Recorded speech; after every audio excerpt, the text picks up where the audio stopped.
Good morning everyone. बेटा online live students very good morning. क्या हाल चाल है सबके? बढ़िया। पढ़ाई हो रही है? संडे को खाली इंजॉयमेंट तो नहीं हुआ है? जो भी बैकलॉग है थोड़ा थोड़ा पढ़ते रहिएगा। हमेशा मैंने मतलब कंसिस्टेंट पढ़ाई करनी है, मतलब रेगुलर पढ़ाई करनी। ये नहीं कि साहब इकट्ठा कर लिया बाद में फिर हैंडल नहीं होता है। ठीक है। अभी थोड़े दिन में हम टेस्ट भी शुरू करेंगे। अभी टेस्ट हो गए, अभी कुछ क्लासेस हो जाएं, then will start with the test. और संडे को टेस्ट हुआ करेंगे आपके। अभी तक हमने कंपनी लॉ और कंपनीज एक्ट में जो पढ़ा है, पहले उससे रिलेटेड कुछ क्वेश्चंस कर लेते हैं और फिर मैं आपको कुछ चीज़ें आज आगे बढ़ाऊंगा। ठीक है। तो जस्ट 15-20 मिनट हम लगाएंगे on the questions on the topics which have already studied. And उसके अंदर आपको ये भी डिस्कस करें how to write the answer. Answer लिखने का तरीका क्या है, कैसे लिखना है, ये भी थोड़ा सा डिस्कस करेंगे। एंड एक बार आप अपने बुक के लास्ट में आइए, मतलब इस चैप्टर के लास्ट में।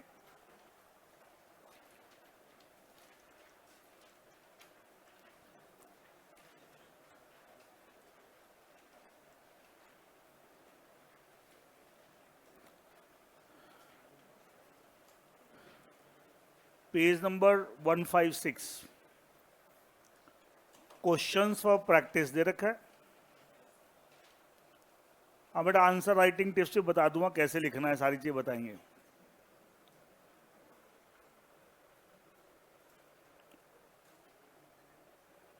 Page number 156, questions for practice.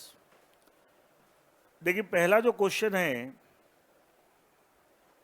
Comment on the following. अलग अलग स्टेटमेंट दे रखे हैं, उसमें कमेंट का मतलब आपको अपनी राय देनी है कि आपको क्या लगता है स्टेटमेंट ट्रू है या फॉल्स है। और अगर ट्रू है तो reason why it is true, and false है तो reason why it is false. ये नहीं खाली true false, along with the proper reason. और एक एक नंबर के क्वेश्चन है तो आपको एक एक दो दो लाइनों में आप रीजन मेन चीज आप बताएंगे। अच्छा, इसका मतलब ये मत समझना कमेंट का मतलब ये सारे ट्रू हैं। ठीक है, कुछ ट्रू होंगे, कुछ क्या होंगे, फॉल्स। आपकी अपनी प्रोविजन, लॉ के प्रोविजन के हिसाब से आपको बताना है वेदर इट्स ट्रू और false along with the reasons. Clear है? पहला है company is a legal person but not a citizen. बताइए ट्रू है फॉल्स है? ट्रू है। अच्छा, अब इसको आपने लिखा है ट्रू। एक सिंपल एक सेंटेंस देते हैं, company being an incorporated person, that's why it is a person and it has got a separate legal entity, and that's why it's a, but it is an artificial person, and only a natural person can be a citizen, and since company is a artificial person it cannot be a citizen, that's why statement true है। तो legal person तो है, separate legal entity है, लेकिन citizen नहीं है। क्यों? citizenship से किसकी हो सकती है? only natural। ये दो सेंटेंस लिखने हैं आपको। तो आपने पहले लिखना है ट्रू या फॉल्स जो भी है, और उसके साथ रीजन। तो रीजन में भाई ये दो बातें हैं, लीगल पर्सन है। क्यों लीगल पर्सन है? Because it is an incorporated associate person, it means it has got a separate legal entity. अपने आप में लॉ इसको एक पर्सन ट्रीट कर रहा है, लीगल पर्सन है। लेकिन सिटीजन नहीं है, क्योंकि वो राइट्स जो सिर्फ नेचुरल पर्सन के लिए होते हैं, लाइक सिटीजनशिप नेचुरल पर्सन हो सकता है, company being an artificial person, that's why it is not a citizen. That's it, खत्म हो गया आंसर। क्लियर है? Next, a shareholder holds 99% of the share capital of a company। मतलब company की जितनी शेयर कैपिटल है उसमें 99% एक बंदे के पास है। But can be held liable for the acts of the company. Company के जो एक्ट्स हैं क्या वो लाइबल होता है कंपनी एक्ट्स के लिए? स्टेटमेंट ट्रू है फॉल्स है? मैंने बताया उससे कोई सोलोमन केस भी आपने यही पढ़ा था। ये सुनो, इसका स्टेटमेंट इज फॉल्स। और इसमें एक सिंपल सी लाइन क्या लिखनी है? Company has got a separate legal entity and company is always separate from the member irrespective of this fact whether that member is holding one share, almost the, or almost the entire share capital। तब भी company अलग है, member अलग है। That's why अब member जो 99% share भी hold करा तब भी ही can not be held liable for the acts of the company. Clear है? नेक्स्ट देखिए, common seal acts as official signature of company, हमने पढ़ा था। इसमें सीधा सीधा ट्रू है। आप बोले कंपनी के सर्टेन इंपॉर्टेंट डॉक्यूमेंट के ऊपर कॉमन सील होनी चाहिए, and that's why it is the official signature of a company. Company incorporated under the companies act 2013। Being an artificial person है, is not entitled to sue a natural person और to sue another company incorporate under same act. दो बातें हैं, ये बोल रहा है आप आर्टिफिशियल पर्सन है तो आप किसी नेचुरल पर्सन को सू नहीं कर सकते या किसी दूसरी कंपनी को सू नहीं कर सकते। कैसा है, हमने पढ़ा था it has capacity to sue and be sue just like a natural person. तो मैंने बताया था कि किसको सू कर सकते हैं, किसको, ऐसा कुछ बताया था। इसका मतलब किसी को भी कर सकते हैं, इसका मतलब क्या है, किसी को भी। तो स्टेटमेंट ट्रू है फॉल्स है, तो आप इसमें यही लिखेंगे company being a legal person has a separate legal, that's why it has a capacity to sue and be sued anyone, ठीक है।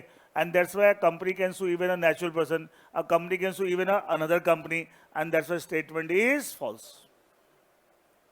समझ रहा है सबको, समझ आ रहा है।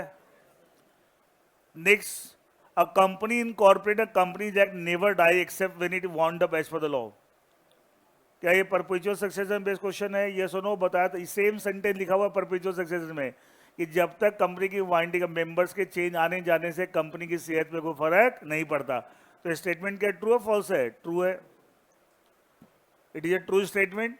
तो आपने सिंपली लिखना है this is a true statement, why, because members के चेंज। ये सेम सेंटेंस आपको परपेचुअल सक्सेशन में देखो, मेरे बुक में लिखा हुआ होगा, परपेचुअल सक्सेशन टॉपिक निकालो। जो क्वेश्चन तब अच्छे से समझ में आते हैं या सॉल्व हो सकते हैं जब आपको सारा कंटेंट जो है अच्छे से आपने रिवाइज किया, आपके दिमाग में है। लिखा हुआ परपेचुअल सक्सेशन में, लिखा हुआ ना, मेंबर्स में come and members go but company can go for until it is wound up, लिखा हुआ है। वही तो बात है, कंपनी चलती रहती है। परपेचुअल सक्सेशन कैसी बेस क्वेश्चन है, द स्टेटमेंट इज ट्रू। तो इसमें आंसर में जरा सा आप परपेचुअल सक्सेशन के बारे में एक सेंटेंस लिखेंगे, company being a legal person it has perpetual succession and the entity of the company is not affected because of change in membership. Clear है? Next, an unlimited company is a company not having any limit on the liability of member. True. आप उसमें तो आप लिखेंगे साहब इस company में कोई लिमिट नहीं होती है, दैट्स वाई स्टेटमेंट क्या है, ट्रू है। बस इसमें यही लिखना और क्या लिखना है। इधर ओके, क्लियर है। अच्छा एक चीज और ध्यान रखिएगा, मैंने पहले ही बताया था, फिर मैं आपको बताता हूँ। यहां क्या आंसर लिखा हुआ इस पे ज्यादा ध्यान मत देना। आपको जो मैं क्लास में डिस्कस कर रहा हूं, ठीक है, आपको और जो अंदर का मटेरियल वो लर्न करना, ये नहीं रटने मारते। कई बच्चे क्वेश्चन आंसर रटने लग जाते हैं, क्योंकि ये प्रोफेशनल कोर्स है, एक ही टॉपिक से 20 तरीके से क्वेश्चन बनते हैं। ये स्कूल नहीं कि जब फिक्स है कि जो लिखवा दिया कॉपी में वही क्वेश्चन आएगा। ये ध्यान रखना, टॉपिक की कंसेप्ट क्लैरिटी होनी चाहिए और आपको अंदर का कंटेंट बताना, आफ्टर अंडरस्टैंडिंग लर्निंग करनी, ये नहीं लर्न करना है। ये तो खाली इसको देख के पता लग जाए एग्जैक्टली लिखना क्या है, बट लिखना कहाँ से, अंदर वाले मटेरियल वही लिखना, बस बार बार परेशान नहीं होगा। तो लर्निंग मेनली क्या करनी है, अंदर वाले मटेरियल की, इसको लर्निंग नहीं। आंसर इसलिए देंगे जस्ट टू हैव आइडिया इस आपके इस क्वेश्चन में क्या आपको आंसर होना चाहिए, बट लैंग्वेज क्या वो सब आपको अंदर के मटेरियल से लिखे। आप is it clear.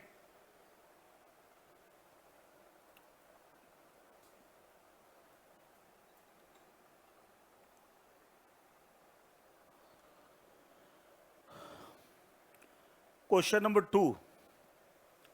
Explain clearly the concept of perpetual succession and common seal in relation to company. क्या दोनों कैरेक्टरिस्टिक पूछे हैं, एक तो परपेचुअल सेक्शन बताइए और कॉमन, जो किताब में लिखा एजिटी लिख दो। जो किताब में परपेचुअल सेक्शन के बारे में लिखा हुआ है, जो कॉमन सेल एजिटी लिख दीजिए। डायरेक्ट क्वेश्चन है, क्या कंपनी के दो कैरेक्टरिस्टिक के बारे में पूछ रहा है, तो परपेचुअल सक्सेशन के बारे में जो बुक में लिखा हुआ, कॉमन सेल का जो लिखा हुआ एजिटी लिख दीजिए, खत्म होगी बात। Is that clear. अच्छा एक और बात, कई बच्चे अलग अलग पूछते रहते हैं, मैं बता देता हूँ। कई बच्चे सर मुझे अपने नोट्स बनाने, आंसर इज नो, ये नोट्स ही है, ज़्यादा दिमाग नहीं चलाना है, ठीक है। ये नोट्स ही है, ये कोई प्रॉपर कोई टेक्स्ट बुक नहीं है, ये आप लोगों के लिए हमने इजी लैंग्वेज में किताब बना के दी है, ये नोट्स ही बना के दिए हैं, कोई प्रॉपर बुक नहीं है। और इससे ज़्यादा नोट्स तुमसे बनेंगे नहीं, बता रहा हूँ। बनाओगे तो सब गलत सलत बना लोगे, बना तो लोगे लेकिन सब गलत सलत बना लोगे, फिर बाद में परेशान होता है इससे नंबर नहीं आ रहा एग्जाम में। ये ऑलरेडी नोट्स है और इसको बहुत मेहनत करके बनाई हुई, इसलिए ज़्यादा आपको दिमाग नहीं लगाना। इसको एज इट इज़ फॉलो करो। क्या बताता है, हर क्लास के बाद अंडरस्टैंड रिवाइज द कंसेप्ट को आप पेन एंड पेपर के साथ बैठिए, देन थोड़ी लर्निंग कीजिए, और एक बार चैप्टर खत्म हो जाए कुछ क्वेश्चन के आंसर लिख के देखिए। सब बता रखा ना, ठीक है। अंडरस्टैंड, लर्निंग, राइटिंग प्रैक्टिस, ये रेगुलर बेसिस कीजिए। कोई मटेरियल फटील बनाएंगे जो, ये मटेरियल ऑलरेडी बना हुआ है, फालतू दिमाग नहीं लगाना, ठीक है। रिवाइज करते समय किताब और जो रजिस्टर आपने क्लास में जो नोट किया है दोनों चीज को मिला के पढ़ना है, ठीक है। थोड़ी लर्निंग करनी है और चैप्टर खत्म, कुछ क्वेश्चन के आंसर लिख के देखने हैं और फिर टेस्ट होंगे। आप ये करते जाइए, देखो आपको बहुत अच्छे नंबर एग्जाम में आ जाएंगे। और लैंग्वेज ऑलरेडी सिंप्लीफाइड है। एक दिन आपको ओरिजिनल लॉ दिखाया था, बेयर एक्ट, याद है, एलएलपी एक्ट का, तो कितना खतरनाक था। तो ये ऑलरेडी सिंप्लीफाइड है जितना हो सकता है, ठीक है। जरूरत से ज़्यादा सिंप्लीफाई करने के चक्कर में क्या आप चीज़ बिगाड़ दोगे और कुछ नहीं है। और बिगाड़ ही दोगे तो फिर लॉ ही कुछ और बन जाएगा, वो पार्लियामेंट का लॉ नहीं होगा, तुम्हारा अपना ही लॉ होगा वो। फिर तुम ही नंबर देते रहना, वो कॉपी चेकर दे नहीं पाएगा। हाँ, कई बच्चे बड़े खुश होते हैं, मैंने बड़े सिंपल नोट्स बनाए, बना तो लिए, वो नंबर खुद ही देने पड़ेगा, वो नहीं देगा। ये हमें तो आगे तक की कहानी पता है। अभी क्या, हम तो 10 साल आगे बता सकते हैं, आपका क्या कुंडली तुम्हारी अभी बता सकते हैं हम 10 साल पहले आगे क्या होगा। तो भाई तुम्हारे लिए पहला एक्सपीरियंस है ना, हमारे लिए पहला एक्सपीरियंस थोड़ी है। मतलब किस बच्चे का क्या बिहेवियर हम अभी बता सकते हैं, 5 साल बाद वो क्या करेगा। को बहुत देखे बच्चे हिसाब क्या होता है, क्या अप्रोच है, क्या एटीट्यूड है पढ़ाई के प्रति, इस क्लास में रेगुलरिटी, टेस्ट, वो उससे पता लग जाता है बच्चा क्या करेगा लाइफ में। इसलिए कैसे कॉपी चेक होगी, क्या आप करोगे, ज़्यादा दिमाग ये सब फालतू चीज नहीं करना है। अच्छा, नोट्स वोट्स बनाने में टाइम को खराब करो, नोट्स ऑलरेडी बने हुए हैं, रेडीमेड नोट्स हैं, ठीक है। और वो सब बीमारी मत पालना कि सर हर चीज़ को पॉइंट में लिखा, जहाँ पॉइंट में जरूरत है हमने ऑलरेडी पॉइंट में लिखा हुआ, जहाँ पैराग्राफ में जरूरत है पैराग्राफ में लिखा हुआ। हर चीज़ को ये नहीं कि पॉइंट में लिखा जाता है, नॉट पॉसिबल। कोई ऐसी भी गलती है आप लोगों के दिमाग में, कहीं ना कहीं स्कूल में बात बिठा दी गई है कि हर चीज़ पॉइंट में लिखा जाए, सब बकवास है, फालतू बातें। हर चीज़ को पॉइंट में नहीं लिखा सकता। जहाँ पॉइंट में लिखा जाता है हम पॉइंट में हमने ऑलरेडी लिख के दिया, but we can not write everything in points, not possible. और लिखने में गलत तरीका है, उसे चीज़ें समझ ही नहीं आएगी। अच्छा, आपकी कॉपी चेक, कोई भी आपकी कॉपी चेक करेगा, आप क्या लिख रहे हैं उसको बात समझ में आएगी तभी नंबर देगा, और उसे समझ नहीं आएगी तो नंबर देगा। और बहुत सारी चीज़ अगर पॉइंट्स में लिखते हैं सामने वालों का बात समझा ही नहीं सकते, इम्पॉसिबल है, आपके कोई नहीं समझा सकता। तो इसलिए गलत सब दिमाग में फालतू नोशंस है, निकाल दीजिएगा। देखिए नेक्स्ट क्वेश्चन आपका, इफ एसएससी, अच्छा इस क्वेश्चन से पहले मैं एक क्वेश्चन और कराता हूं आपको। ये भी डायरेक्ट क्वेश्चन है, what you mean by guarantee company, company limited by guarantee बताया था, जिसमें मेंबर्स की लायबिलिटी कहां तक होती है, up to the amount specified in the liability clause of memorandum which are undertaking to pay when the company goes into winding up. Clear. अच्छा, similarity between and dissimilarity between guarantee company and company having share capital. बताया company having share capital का मतलब किसकी बात कर रहा है, company limited by shares. बता था ना, एक ही बात है फाउंडेशन लेवल पे, लेकिन वैसे टेक्निकली फर्क होता है दोनों में। फाउंडेशन लेवल पे आप ये समझिए एक ही बात है। तो company limited by share and guarantee company के बीच में सिमिलरिटी, सिमिलरिटी तो क्या है, क्या दोनों ही केस में मेंबर्स की लायबिलिटी क्या है, लिमिटेड, यही सिमिलरिटी और कुछ नहीं। और डिसिमिलरिटी का क्या पूरा टेबल बनवाया था, ये सुनो टेबुलर फॉर्म में वो एडिटी लिख दीजिए। अब देखो इसने ऐसे लिखा, आपको मतलब यहाँ पे ये मत कंफ्यूज होना, आप बस सिमिलरिटी एक लाइन, इस आप दोनों का, इन both the cases the liability of the members is limited, बस लिमिटेड बाय शेयर मत लिख देना, खाली लिमिटेड लिखना, दोनों में लायबिलिटी क्या है, लिमिटेड, यहाँ लिखा हुआ है। The common feature between a guarantee company and share capital, share company क्या होता है, company having a share capital, are legal personality and limited liability. ये दोनों की लीगल पर्सनैलिटी होती है, और ये सभी कंपनी की होती है लीगल पर्सनैलिटी, तो ठीक है, एंड लिमिटेड लायबिलिटी। बस चलो ठीक है लिख लेना, ये क्या कॉमन फीचर है, ये दोनों की लीगल पर्सनैलिटी होती है, दोनों ही, एंड दोनों में मेंबर्स की लायबिलिटी क्या होती है, लिमिटेड, बस। अब बाकी डिसिमिलरिटी मैंने ऑलरेडी बताया था टेबुलर फॉर्म में, ये सुनो वो पूरा लिख सकते हैं। सिमिलरिटी हम अंडरलाइन कर लेना, ठीक है।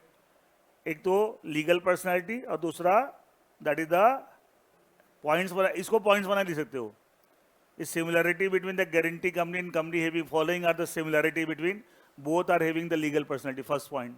Second point, that in both the cases the liability of members is limited, company की लायबिलिटी नहीं, मेंबर्स की liability, in both the cases the liability of members is limited. यहाँ पर देखिए similarity between following are the similarity between following are the similarity between guarantee company and company having a share capital.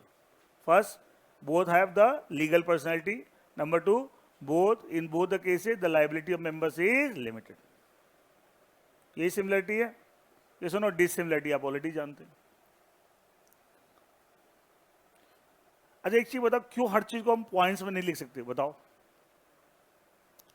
अच्छा जैसे हम एक story बनाते हैं कि ऐसा है, हाउ एवर ऐसा हो जाएगा तो ये हो जाएगा वो हो जाएगा, क्या इसको पॉइंट्स में लिख सकते हो? कनेक्टिविटी चाहिए ना। जब पॉइंट जब लिखते हो तो क्या सब अलग अलग है, कोई कनेक्टिविटी नहीं है। लेकिन I have to explain something by a story कि साहब ऐसा है, नहीं ऐसा हो जाए तो ये हो जाएगा वैसा हो जाए, तो क्या उसको अलग अलग पॉइंट बनाऊंगा, पैराग्राफ में लिखना पड़ेगा। पैराग्राफ में और एक सेंटेंस दूसरे कनेक्ट होगा, ये सुनो, अगला सेंटेंस पिछले सेंटेंस से कनेक्ट होगा। अब सोचो उसको तूने पॉइंट्स बना के लिख दिया, क्या मैसेज का मीनिंग प्रॉपरली कन्वे होगा? नहीं। इसे हर चीज को पॉइंट में नहीं लिखा जाता, ये बात दिमाग में बिठा लेना। और कुछ चीजें लिखी जा सकती है, वो ऑलरेडी हमें दे रखी है पॉइंट्स। तो ये रॉन्ग नोशंस दिखाना, दिमाग से निकाल देना कि हर चीज को पॉइंट में, एक गलत तरीका है।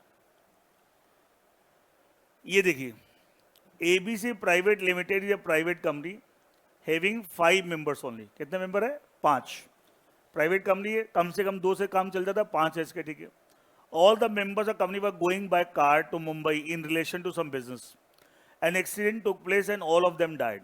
Answer with reason under company act with the existence of the company has also come to an end. क्या कंपनी खत्म हो गई है? क्या इसमें बेस्ट क्वेश्चन है? किससे बेस्ट क्वेश्चन है? बताया था परपेचुअल सक्सेशन कि सारे के सारे मेंबर की अगर डेथ भी हो जाए तब भी कंपनी क्या एग्जिस्ट करती है, वह company separate from the members. ये सुनो। अच्छा अच्छा एक देखिए, इस क्वेश्चन में और ये क्वेश्चन नंबर 4 या क्वेश्चन नंबर 2, क्वेश्चन 2 वो तो ट्रू फॉल्स था, पहला वाला तो ट्रू फॉल्स, एक एक लाइन में आपको रीजन देना है, 1 लाइन 2 लाइन में, ठीक है, उसमें तो कोई खास बड़ी बात नहीं है। अच्छा क्वेश्चन 2 एंड क्वेश्चन 4 क्या डायरेक्ट क्वेश्चन है? हाँ है ना। ये एक पर्टिकुलर सिचुएशन बना रखी है, उसमें मैं लॉ अप्लाई करना है, ऐसा कुछ है? ऐसा कुछ है नहीं। इसका मतलब क्या डायरेक्ट क्वेश्चन है, तो क्या जो किताब में लिखा एज इट इज लिखना है, एज इट इज लिखना है। अब परपेचुअल सेक्शन जो किताब में लिखा हो लिख दीजिए परपेचुअल सेक्शन, कॉमन सी जो किताब में लिखा, इसलिए पता लर्निंग करनी है। कितना भी समझ लो, वहां जाके होता क्या है कि आप जो मेन चीजें तो लिखते नहीं है, फालतू अगड़म मगड़म चीजें लिखते हो, फिर दिल में भावनाएं बहने लगती हैं, कोई याद तो कुछ है नहीं, वो भावनाएं बहती, वो भावना सारी किताब कॉपी में उतार देते हो, फिर ठीक है वो क्या आता है, फिर कॉपी चेकर अपने आंसू बहा देता है उसके ऊपर, आंसर देके उतना दुखी हो जाता है वो। मैं सच बता रहा हूँ, ये जो होता है ना बच्चों के साथ, कारण क्या, वो they write the answer in a wrong way, फिर नंबर नहीं आते हैं। इसलिए बार बार लर्निंग करनी बहुत जरूरी है। मैं डे 1 से बता रहा हूँ, लर्निंग नहीं करोगे तो मैं बता रहा हूँ आप बहुत बहुत परेशान हो जाओगे। कितना भी समझ लिए, अल्टीमेटली चीज एग्जैक्ट कॉपी में नहीं आएगी। देखो क्या होता है, आप लर्निंग करेंगे तो 100% थोड़ी किताब छाप दोगे आप, तभी 70-80% ज़्यादा नहीं होगा आपसे, ठीक है।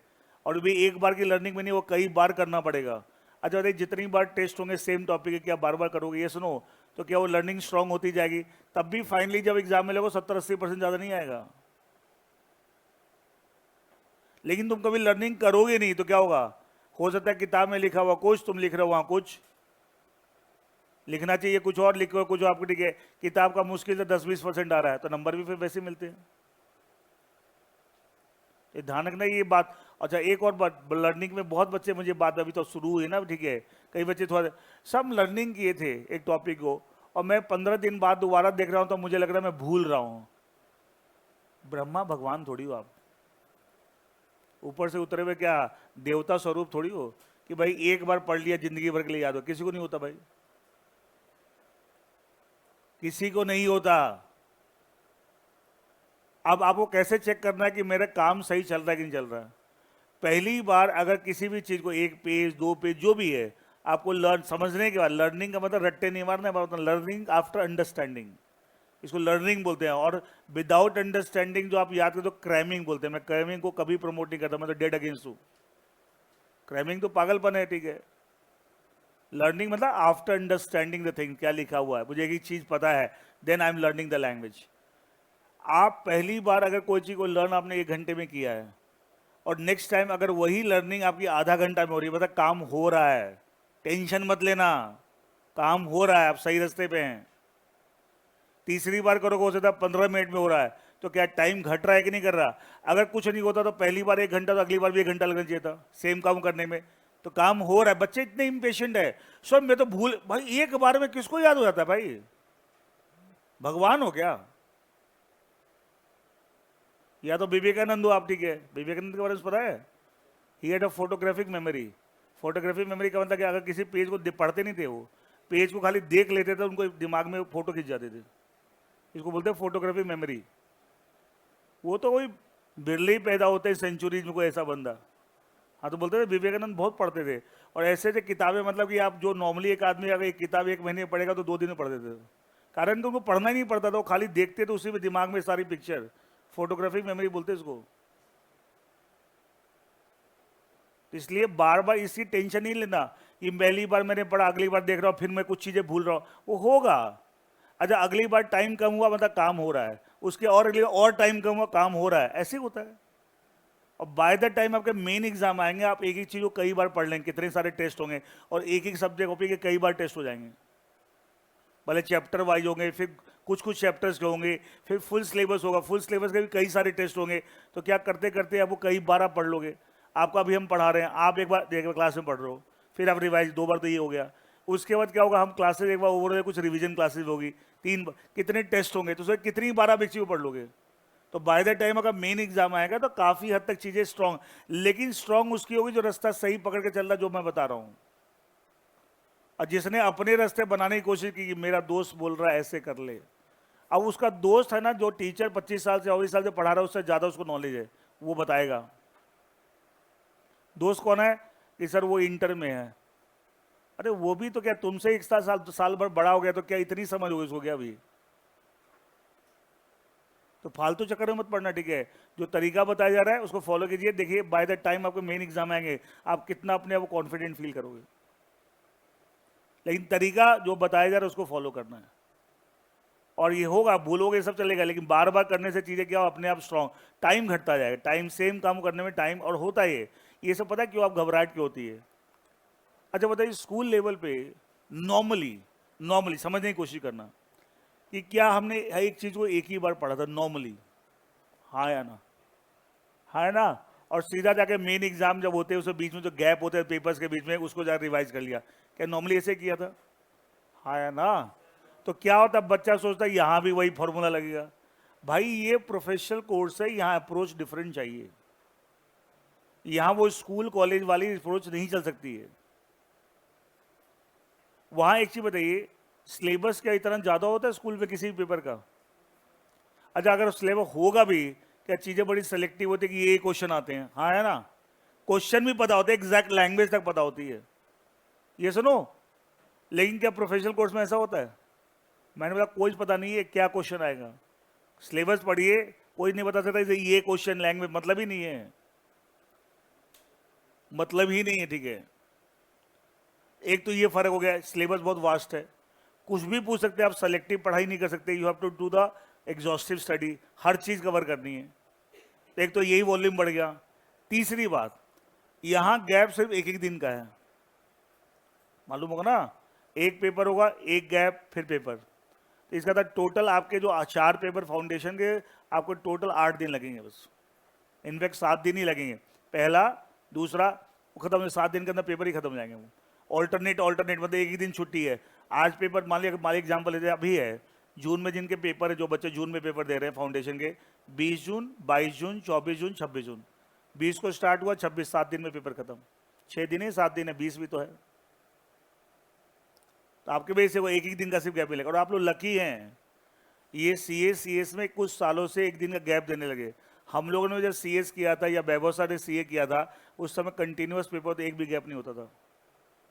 ये तो बाद में कि बच्चों ने हाथ खड़े कर लिए, जी हमारे बस के नहीं है, तो इंस्टीट्यूट बोला चलो देवता एक दिन का गैप देते तुम्हें। तो हम लोगों ने जब किया था तो कोई गैप नहीं होता था, संडे आ रहा, संडे को भी पेपर होता था। मतलब पेपर स्टार्ट हो गए तो बीच में चाहे दिवाली है, होली है, संडे है, मंडे है, कोई छुट्टी नहीं, कंटिन्यूअस पेपर होते थे। तो उस हिसाब से आपको एक एक दिन का गैप मिल रहा है। अच्छा बताइए, एक तो सिलेबस ज़्यादा, गैप कम, in comparison to school exam या बोर्ड एग्जाम। अच्छा बोर्ड एग्जाम में क्या होता है, एक पेपर दिए 4 दिन का गैप, 6 दिन का गैप, ऐसा होता, कहीं का तो 10-10 दिन का गैप। ये सुनो, तो एक तो सिलेबस कम, एक तो सिलेबस कम, गैप ज़्यादा, तो क्या होता था, और उसमें भी सेलेक्टिव चीज़ें आनी है। तो होता क्या था, हमने एक बार भी अगर पढ़ा अपने पूरे पूरे साल भर में, क्या वो 4-6 दिन में जो गैप मिलता था हम आराम से रिवाइज कर लेते थे, ये सुनो। लेकिन यहाँ सबसे उल्टी है, सिलेबस बहुत ज़्यादा है, सेलेक्टिव हो नहीं सकते, आप कुछ भी पूछ सकते हैं, आपको पूरी चीज़ डिटेल में पढ़नी है। और आपको गैप है बहुत कम, एक एक दिन का, मैंने समझा दिया, एक एक दिन का गैप है, तो मुझे बताइए इसमें क्या एक बार पढ़ा हुआ काम करेगा? अरे करेगा क्या, किसी हालत में नहीं करेगा, बता रहा हूं। इसलिए एक ही चीज को कई बार पढ़ना, तो टेंशन मत लेना कि सर एक बार पढ़ा मैं भूल, अरे भूल रहे, कोई कोई बात नहीं। बस इतना देखो कि अगली बार में टाइम कम हुआ कि नहीं हुआ, पहली बार के कंपैरिजन में अगर हुआ है मतलब ठीक है। अब पहली बार भी सेम काम को करने में 1 घंटा लगा, अगली बार भी 1 घंटा, तब गड़बड़ है। इतना देखना है, और धीरे धीरे हम टाइम को रिड्यूस करेंगे by doing the same thing number of times. ये तरीका होता है। और बाय द टाइम आपके मेन एग्जाम आ जाएंगे तो क्या होगा, उस समय आपकी इतनी तैयारी होगी, फिर आपको पढ़ना नहीं पड़ेगा ऐसे ऐसे करके, पेज खुलेगा, दिमाग में फोटो बन जाएगी कि साहब इसके अंदर क्या लिखा हुआ है। इतनी तैयारी हो जाती तब तक। और वैसी ही तैयारी चाहिए। एक चीज बताओ, आपको लॉ की हम बात करते हैं, लॉ में इसमें दोनों वॉल्यूम मिला कितने पेजेस हैं? इसमें पेज नंबर, इसमें 246 पेज हैं इस पेज बुक में, और उसमें कितने मेरे हिसाब से 225 के आसपास होंगे, कितने हैं देखो? हाँ 195, ठीक है। वो दो मान लिए 200 और 240 मान लो, ठीक है 440, 440। एक सिंपल सी कैलकुलेशन दिखाता हूँ तुम्हें, समझना। अच्छा एक पेपर के बाद अगला, जैसे लॉ का पेपर, पेपर नंबर 2 ही होता है। पेपर नंबर 2 पहला अकाउंट्स का होगा, दूसरा लॉ का होगा, फिर जो एमसीक्यू वाले पेपर बाद में होते हैं। क्लियर है? अच्छा मुझे बताइए, आप इस पेपर को जो एग्जाम के बीच में जो रिवीजन टाइम कितना मिलेगा? 1.5 दिन। आज एक पेपर देके आज का आधा दिन मिल जाएगा और अगला दिन। अच्छा 1.5 दिन मिला के आप कितने घंटे पढ़ लोगे मैक्सिमम जो सोच सकते हो, बता दो। 12 तो हम और बढ़ा लेते हैं, लेट से 16 घंटे और बढ़ा लेते हैं, ठीक है। कोई बोला नहीं नहीं जी मैं तो और ज्यादा 20 मान लेते हैं, ठीक है। और नहीं जी 22, चलो 22 मान लेते हैं, ठीक है। अब इससे ज्यादा नहीं होगा ना, सब तो जान निकल जाएगी सर, ठीक है। अच्छा पेज कितने हैं? 440, 440 डिवाइडेड बाय 22 आवर्स, 1 घंटे का एवरेज क्या है? 20 पेज, 20 पेज है ना भाई। 22 घंटे का 10 पेज के साथ 220 पेज, और 440 डबल हो गया। क्लियर है? 22 तो मैंने बहुत खींच दिया, इतने तो पढ़ ही नहीं पाओगे तुम, ठीक है। अच्छा 1 घंटे में इसका होता कितने पेज? 20 पेज। 1 घंटे में 20, सोच के देखो, मैं खाली समझा रहा क्या होता है, ये सब हम सोचते नहीं है, रियलिस्टिक चीजें हैं, मैं एकदम कैलकुलेशन करके दिखा रहा हूँ।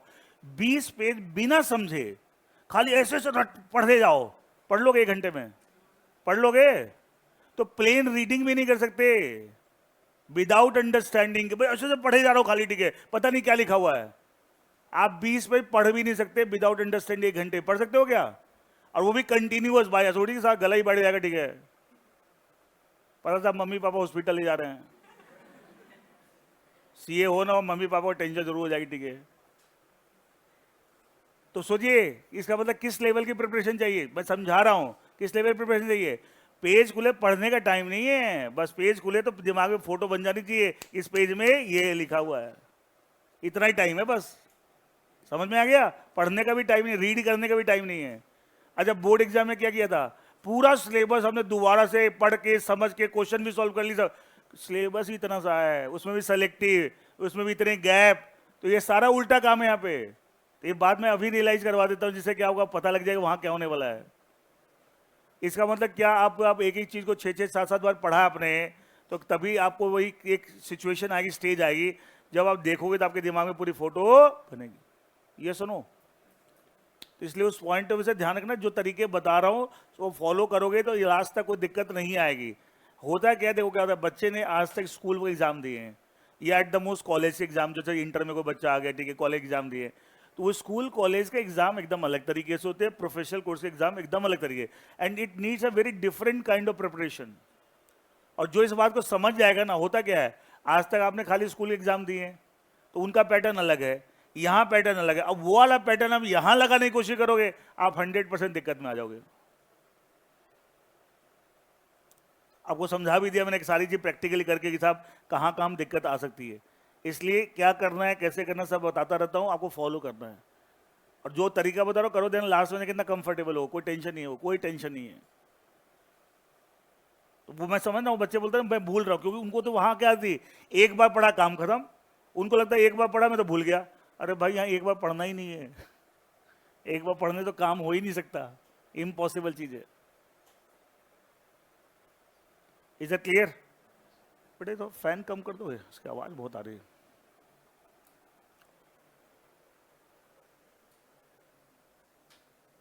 ठीक। अच्छा, मैं एक चीज बोल रहा था, जो डायरेक्ट क्वेश्चंस हैं तो जो किताब में लिखा हुआ वो एडिट लिखना है, इसमें कुछ है नहीं। अच्छा, एक आपको एक कंसेप्ट बोलते हैं सिचुएशन बेस्ड क्वेश्चन। क्या बोलते हैं? Situation based question. एक सिचुएशन दे रखी है जिसको आप लोग बोलते हैं केस स्टडी। ठीक है, ये एक नया फॉर्मूला लोगों ने, एक्चुअली इसका नाम होना चाहिए सिचुएशन बेस्ड क्वेश्चन, जिसको आप लोग क्या बोलते हैं? Case study. आजकल सीबीएसई ने भी शुरू किया है थोड़ा थोड़ा, ठीक है, केस स्टडी शुरू किया, ठीक है, जो आफत लगता है बच्चों को। यहाँ एक चीज बता दूं आपको, यहाँ प्रोफेशनल कोर्स में आधा पेपर से ज्यादा केस स्टडी होगा। तो वहां तो ना थोड़े से होता है 10 नंबर केस स्टडी आ गए, ठीक है, वो बच्चा रो धो के बोलता है यार ठीक इस तरीके से। यहाँ पे आधे से ज्यादा पेपर होता है, 60-70% पेपर केस स्टडी होगा, जिसको आप केस स्टडी बोलते हैं, एक्चुअली बोलते हैं सिचुएशन बेस्ड क्वेश्चन। अच्छा, कोई बताएगा साहब ऐसे क्वेश्चन क्यों पूछते हैं? नहीं, रियल लाइफ नहीं, प्रैक्टिकल नहीं। आप अल्टीमेटली जाओ सीए बनने के बाद, सोचो सोचो इस बात को, सीए मान ली सीए बन गया आप, ठीक है, मान लो क्या बन ही जाओगे, ठीक है, बच्चा वाला सा डरा क्यों रहे, ठीक है। एक बात तो सुनो, एक मिनट। आप मान ली एक कंपनी में जॉब करने गए, तो रोज जाके क्या बोला है, सर आज मैं कंपनी लोग का एक सेक्शन याद करके आया, मैं बताता हूँ, अपने सीनियर को सुनाओ। सीनियर एक थप्पड़ लगाएगा, बोले मुझे क्या नहीं देना इससे। तो आपने जो भी पढ़ा है, क्या उसको किसी को बताना है या अप्लाई करना है? तो सिचुएशन बेस्ड क्वेश्चन हम क्या करते हैं? अप्लाई करना है। तो आपको अभी से थोड़ा थोड़ा तैयार किया जा रहा है उस तरह के काम करने के लिए। काम में तो यही तो करना है, हमें अप्लाई तो करना, बताना थोड़ी किसी को। और अप्लाई करना कभी आया नहीं तो क्या होगा? वहां जाकर परेशानी हो जाएगी। ये सुनो, तो माइंड दिमाग सोचिए कि हम प्रोफेशनल क्यों ऐसा क्वेश्चन पूछ जाते हैं, क्यों? कोई कारण है ना। अल्टीमेटली सारे कोर्स एग्जाम, इसका पर्पस क्या है? आपको एक सक्सेसफुल चार्टर्ड अकाउंटेंट बनाना। तो उनको पता नहीं, इंस्टीट्यूट को, आईसीआई को पता नहीं कि सब अल्टीमेटली जब सीए बन जाएंगे तो आपको किस तरह की चीजें लोग एक्सपेक्ट करेंगे और अब वो क्या काम करना है, तो उसकी तैयारी हो रही है ना। तो वहां किसी को बताना थोड़ी कि सर लॉ में क्या लिखा हुआ है, अकाउंट्स में क्या लिखा हुआ है, क्वेश्चन कैसे सॉल्व होते हैं। आपको तो ये अप्लाई करना सारी चीजें, वहां सिचुएशन होगी उस पर अप्लाई करना है, ठीक है। और सोच के देखो, आपको ये नहीं पता अप्लाई कैसे करते हैं, क्या प्रॉब्लम हो जाएगी। ये सुनो, दैट्स वाई इस तरह क्वेश्चन आपसे पूछे जाते हैं। आपकी बात चली तो एक चीज मैं और ऐड करता हूं इसके ऊपर। सीए फाइनल में अभी तो क्या आप एक सब्जेक्ट के केस स्टडी जिसको आप बोल रहे हो, ठीक है, सिचुएशन बेस्ड क्वेश्चन, उसी सब्जेक्ट के प्रोविजन को अप्लाई करके आपको निकालना है। सीए फाइनल में एक पेपर इंट्रोड्यूस किया, अभी न्यू सिलेबस, जो न्यू सिलेबस आया ना, पता न्यू सिलेबस से पहले एग्जाम अभी सब अभी होंगे मई और जून में, इंटर और फाइनल के मई में और फाउंडेशन के जून में। ये पहले एग्जाम अभी तक न्यू सिलेबस से एक भी एग्जाम नहीं हुए। फाइनल में एक पेपर इंट्रोड्यूस किया इन्होंने न्यू सिलेबस में, जिसमें एक पेपर के अंदर आपको क्या होगा, जो क्वेश्चन आएंगे एग्जाम में, उसमें अकाउंट्स भी लगेगा, लॉ भी लगेगा, टैक्स भी लगेगा, एफएम भी लगेगा, ऑडिट भी लगेगा, एक ही क्वेश्चन सॉल्व करने में। तो क्या वहां एक सब्जेक्ट है या मल्टीपल सब्जेक्ट? मल्टीपल सब्जेक्ट वो फाइनल में रखा गया। बच्चे सारे सब्जेक्ट पढ़ चुके हैं इंटर में, फाउंडेशन में, वो वहां रखा गया है। अच्छा बता, उसमें उस पेपर में कोई भी डायरेक्ट क्वेश्चन है कि सारी केस स्टडी आएगी, 100 मार्क्स। अब और कैसे केस स्टडी आएगी? जो एक पर्टिकुलर सब्जेक्ट से नहीं, एक एक क्वेश्चन में क्या होगा, वहां को 5-5, 6-6 सब्जेक्ट चीजें इन्वॉल्व होगी, उसको सॉल्व करना है। अच्छा, प्रैक्टिकली भी कैसे ही होता है, हाँ है ना। क्या एक पर्टिकुलर सिचुएशन आएगी तो मुझे खाली कंपनी लोग का एंगल सोचना है? नहीं, मुझे टैक्स के एंगल से भी सोचना है, अकाउंटेंसी के लिए, तो वो लेटर इससे भी आपको वो भी तैयारी होगी। अब वहां पता क्या ऐसे क्वेश्चन आएंगे, एक एक क्वेश्चन है 30-30 नंबर का, 30 नंबर का 3 पेज का। तो पहले क्वेश्चन को पूरा पढ़ो, क्या लिखा हुआ, केस दे रखा होगा, फिर उसके बाद अलग अलग एंगल से, अभी टेंशन नहीं, समझा रहा हूँ, घबराना नहीं, अभी वो कोई नहीं पूछ रहा है, ठीक है। कई बच्चे लोग सर कल ही पापा बोलता छोड़े यार सीए, छोड़े बेकार है, डरा नहीं रहा हूँ, ठीक है।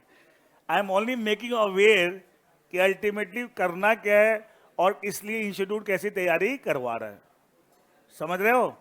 Is that okay? इसे टेंशन धीरे धीरे सब आता है बेटा, जिसने कॉन्फिडेंस है, हिम्मत रखी और मेहनत करने तैयार है, उसको सब काम होते हैं।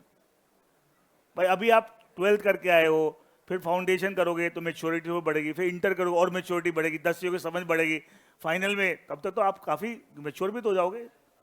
इसलिए पेपर कहाँ रखा है? फाइनल में रखा। मैं कहने का था ये सब तैयारी क्यों की जा रही है कि अल्टीमेटली आपको प्रोफेशन में सक्सेसफुल तभी बन पाओगे। Is that okay?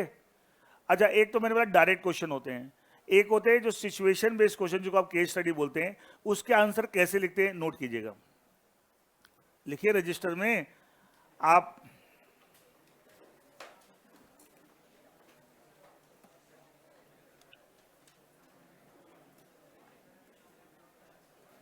Answer of situation based questions,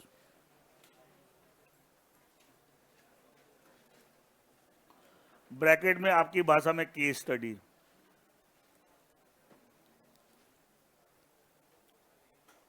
फिर यह है सर अपनी लैंग्वेज लिख सकते हैं, बेटा तेरे बस की नहीं है किसी, और तेरे के किसी के बस की नहीं है। कई बच्चों ने तेरे बस को बुरा लग जाता है, सब मुझे अंडर एस्टिमेट कर रहे हो, तुम्हारे नहीं किसी के बस की नहीं है, लिख के दिखा दो मुझे। एक क्वेश्चन का आंसर लिखना आपने, मैं 100 गलती नहीं निकाल दूं तो बताना, फिर नंबर नहीं आएंगे, फिर बाद में मुझे मत बोलना। बेटा ऑलरेडी सिंप्लीफाइड लैंग्वेज है। अच्छा क्या होता है देखिए, लॉ की लैंग्वेज क्या प्लेन इंग्लिश है? इट्स बिट टेक्निकल, थोड़ी टेक्निकल है। तो अच्छा वो टेक्निकल लैंग्वेज हमें कैसे आएगी? तो पहले तो आप समझ के लर्न करो, समझ के बारे बोल रहा हूँ, क्रैमिंग नहीं करनी है। अच्छा एक स्टेज आएगी, जैसे आप फाउंडेशन में ऐसी लैंग्वेज को आपने लर्न किया फिर लिख रहे हैं, इंटर में भी किया, तो क्या धीरे धीरे एक स्टेज आएगी जब अंदर से अपने आप वो लैंग्वेज आने लग जाएगी, हाँ है ना? लेकिन वो धीरे धीरे आएगी, पहले दूसरे की लैंग्वेज बनाई भी मैंने बना के दी, उसको लर्न करो, अभी नहीं आएगी, अभी तुम्हारे बस की, किसी के बस की नहीं है। इस स्टेज पर आप लिखोगे तो फिर कुछ कहानी और लिख के आओगे तुम आपको, ठीक है? इसलिए बार बार एक ही चीज के सवाल नहीं, सब मैं अपनी लैंग्वेज क्या। अच्छा उसको बता दो क्यों बोलते हैं ऐसे बच्चे, एक चीज को समझने में अगर 1 घंटा लगता है, उसको लर्न करने में 2 घंटे लगेंगे। अब वो क्या था, इम्पेशेंट है, मुझे तो जल्दी जल्दी करना है, जल्दी जल्दी में सब खचरा होता है, कुछ नहीं होता। अब मैं जल्दी में कोई काम बिलीव ही नहीं करता। आई बिलीव कोई भी काम पेशेंटली करो, टाइम दे करो, अच्छे से करो। मैं पढ़ाता भी वैसे, आप दे दो कोई भी हड़बड़ी मचाएगी, बात जल्दी जल्दी पढ़ा दिया, क्या फायदा उसका? खाली नाम के लिए सिलेबस खत्म हो गया, पल्ले कुछ पढ़ा नहीं, दिमाग में कुछ आया नहीं, व्हाट इज द पॉइंट? थोड़ा समय एक्स्ट्रा लेंगे लेकिन पढ़ेंगे ऐसा तो जिंदगी भर दिमाग में चीज सेट हो। इसलिए बार बार एक ही सवाल नहीं, ठीक है? लर्निंग करनी है तो करनी है, ठीक है? थोड़ा बहुत तो आपको अपनी लर्निंग करने के बाद भी 70-80% ही बदल लिख पाए, तो थोड़ा बहुत तो आपको अपने वहां पर दिमाग लगाना ही पड़ेगा अपनी लैंग्वेज। लेकिन पूरा का पूरा सोचोगे मैं अपनी लैंग्वेज नहीं लिख पाओगे, बार बार बनाओ और सब बेकार लिखते हो, उसका नंबर नहीं मिलते आपको, उसके मीनिंग ही बदल जाते हैं, अधूरी बातें लिखते हैं, मेन पॉइंट सारे गायब हो जाएंगे। अब बेकार के पॉइंट आप लिख रहे हो, गलत लिख रहे हो, नंबर कैसे मिलेंगे भाई? अच्छा ये जो सिचुएशन बेस्ड क्वेश्चंस होते हैं, केस स्टडी, ये जो नॉर्मली जितने बच्चों के डाउट्स होते हैं, क्वेश्चन होते हैं, सब कैसे आंसर लिखना क्या और लर्निंग करनी है नहीं, मैं सब चीज़ आज बता देता हूँ, ठीक है? और मैंने मेन एग्जाम तक आपको पिक्चर बना के दिखा दिया है कि सब क्या क्या होता है, तो वहाँ जाके क्या होगा अगर आपने एक ही बार पढ़ा है। बहुत बच्चे होते हैं स्कूल में एक बार पढ़ा था, यहाँ भी एक ही बार पढ़ते हैं, वही वाला फॉर्मूला लगा रहे हैं, और वहाँ फिर रिविजन होता नहीं, एक दिन के इतना सिलेबस है। बहुत बच्चे बोलते हैं सर हमने ना पढ़ा तो बहुत कुछ था, उस समय रिवाइज ही नहीं पाया। तो किसने बोला था भाई एक बार पढ़ के रिवाइज हो जाए? किसी का नहीं होने वाला, हो ही नहीं सकता। एक सिंपल सी बात देखिए, क्या मान के चले कि 4 पेपर में 4 महीने में आप एक बार तैयार कर रहे हैं, मोटा मोटा, है ना? 4 पेपर मोटा मोटा 4 महीने में तैयार, तो एवरेज एक पेपर पे क्या लगाया? 1 महीने। 1 महीने आपको लगता है कि एक दिन में रिड्यूस हो जाएगा? सीधा वो 1 महीने तो 1 दिन गैप मिलेगा, उसमें रिड्यूस हो जाएगा? अरे मैं पूछ रहा हूं हो जाए क्या? नहीं। तो तरीका क्या है? जो काम को पहले हमने 1 महीने में किया, फिर हम उसको क्या करेंगे? 1 वीक में करेंगे, फिर 3 दिन में करेंगे, फिर 1 दिन में करेंगे। क्या ऐसे प्रोसेस है? ये सुनो, सीधा कैसे हो जाएगा? पॉसिबल ही नहीं है। तो इसका मतलब क्या, मल्टीपल बार पढ़ना पड़ेगा, मल्टीपल चीजों को करना पड़ेगा, तब रिड्यूस होगा ये टाइम। सीधा 1 महीना 1 दिन में रिड्यूस हो नहीं सकता, इम्पॉसिबल, किसी का नहीं होगा। और स्कूल में क्योंकि हमने ऐसे ही किया था, तो क्या था, हम वही फॉर्मूला यहाँ लगा देते हैं। मैं बार बार दिमाग में अच्छे बिठा देना, वो अलग चीज थी, प्रोफेशनल कोर्स अलग चीज होती है। दोनों के मेथडोलॉजी एकदम अलग है, और यहाँ अलग तरीके से ही पढ़ना, अलग तरीके तैयारी करनी है, वो वाला फॉर्मूला नहीं लगाना है। क्लियर है? देखिए आंसर ऑफ सिचुएशन, आंसर कैसे लिखते हैं आप? पैटर्न में स्ट्रक्चर बता देता हूं, स्ट्रक्चर नोट करिएगा आप। सबसे पहले लिखेंगे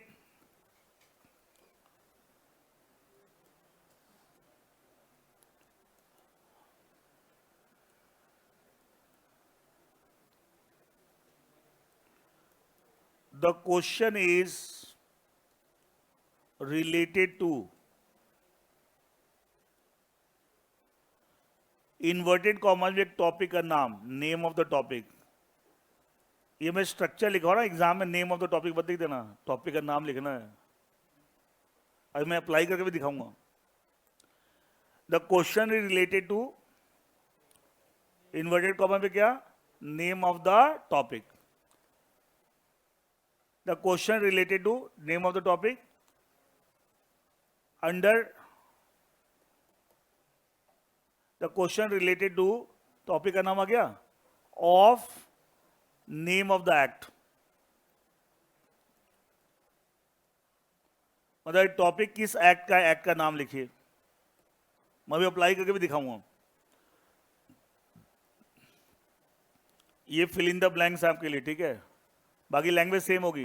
द क्वेश्चन, आप ये बता रहे हैं कि जो क्वेश्चन पूछा गया है वो किस टॉपिक से रिलेटेड है और वो टॉपिक किस एक्ट के अंदर दे रखा है ना। The question is related to name of the topic, ये मैंने वहां पे ग्रीन में कर दिया है, of so and so act, act का नाम आएगा। अभी मैं अप्लाई करके भी दिखा दूंगा। क्लियर है।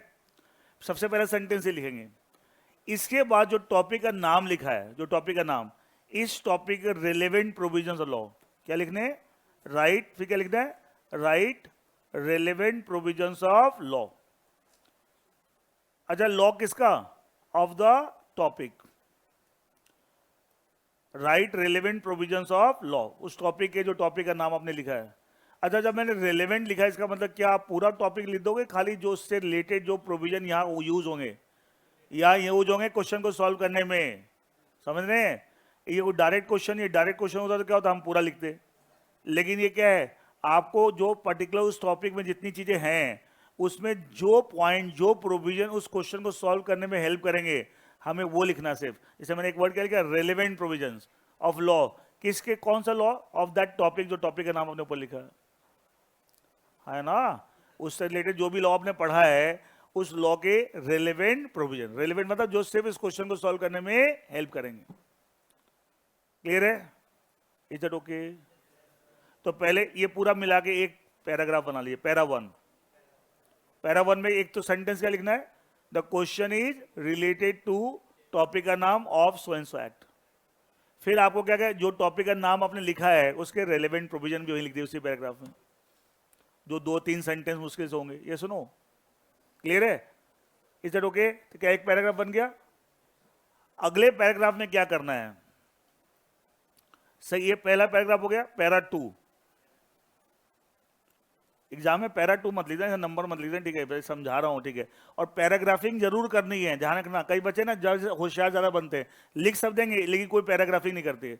इंस्टीट्यूट की स्ट्रिक्ट आपको गाइडलाइंस है टू द कॉपी चेकर, और आपके जो टेस्ट होंगे ना, जो कॉपी हम चेक कराएंगे उन्हीं से चेक करवाते हैं जो आपके एग्जाम में कॉपी चेक करते हैं। मैं कॉपी चेक नहीं करूंगा, ना व्यवस्था कॉपी चेक करेंगे, हम खाली पेपर बनाते हैं।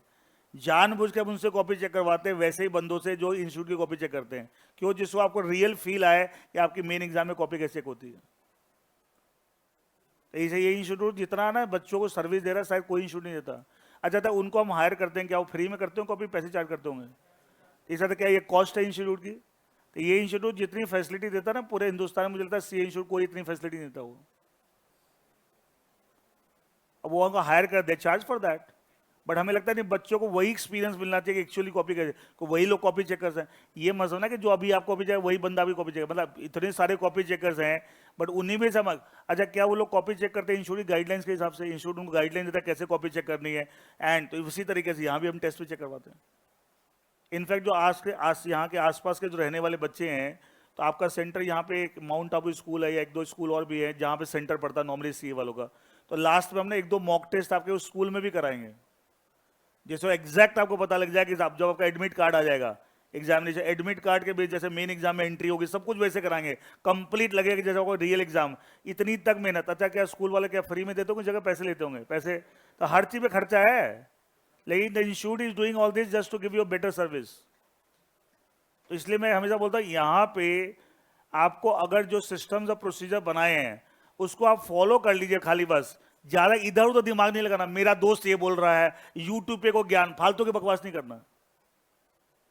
जो यहां बताया जा रहा है उसको फॉलो कर लीजिए, कोई रोक नहीं सकता तुम्हें। 100% आप सीए बन जाओगे। लेकिन जहां बीच में अपनी खोपड़ी लगानी शुरू कर दी कि मैं ऐसे कर लेता हूं, मैं वैसे कर लेता हूं, मेहनत होती नहीं है, ठीक है, पहले क्या क्या चीजें रेगुलर की नहीं, इकट्ठा कर लिया बहुत सारा, बाद में शॉर्टकट इंपॉर्टेंट चीजें कर लेता हूं, जहां ये सब गड़बड़ करी वहीं प्रॉब्लम हो जाएगी। तो यहां जो सिस्टम और प्रोसीजर बना के देना है पूरे हिंदुस्तान में कहीं नहीं मिलेंगे तुम्हें। तो insurance incurring huge cost on that, ठीक है, बहुत खर्चा है इसके ऊपर, ठीक है, लेकिन हम बोलते हैं कोई बात नहीं, बच्चों को बेटर सर्विस मिलनी चाहिए। और उसके बाद कोई बच्चा रोता है ना, इसका मतलब वो मेहनत नहीं कर रहा, सीधी सी बात ये है। पर मेहनत तो तुम्हें करनी है भाई, तुम्हारी जगह हम थोड़ी मेहनत कर लेंगे। हम अपना काम तो कर रहे हैं, उसमें तो हम भी मेहनत कर रहे हैं, लेकिन हम अपनी हिस्से की मेहनत हम करेंगे ना, आपके हिस्से की मेहनत हम कैसे कर लेंगे? मेहनत तो हम भी कर रहे हैं, पेपर बनाना, पढ़ाना, इतना सारा अरेंजमेंट करना, ये तो मेहनत का काम नहीं है, लेकिन आपके हिस्से की मेहनत तो आपको करनी पड़ेगी। तो कोई प्रॉब्लम कहीं नहीं है, लेकिन दिक्कत क्या है, वो इधर उधर की चीजों को सुनता जाता है, अपनी चला कितना ही बोलूंगा ना, सब मैं अपनी लैंग्वेज में, वो अपनी लैंग्वेज के लिए मतलब पता क्या है, वो लर्न नहीं करना चाहता, सीधी सी बात ये है। वो सीधे बोले ना लर्न नहीं करना चाहता, मैं झूठ क्यों बोले, घुमा फिरा की बात क्यों बोल रहा है कि मैं अपनी लैंग्वेज में, सर लर्न करने में टाइम जा रहा है, टाइम लगाओ ना, किसने बोला है? करना ही नहीं चाहता, वो क्या है, बार बार हर बच्चा सब मैं अपनी लैंग्वेज में करके देख लेना। और ऐसे बतेरी घूम रहे हैं जो ऐसे कर करके दो दो बार फेल होके फिर तीसरी बार सर आप ठीक बोलते थे, अब याद कर रहे हैं, अकल आ गई ना बाद में। तो बाद में क्या, किसी के एक्सपीरियंस से अपने आप को सुधार लो, अपने झटके खा के क्यों सुधारना चाहते हो? आपका नुकसान हो जाएगा ना समय का।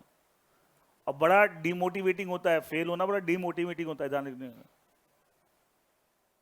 अंदर अंदर से ना अपनी सेल्फ स्टीम टूट जाती है, अपना आत्मसम्मान टूट जाता है।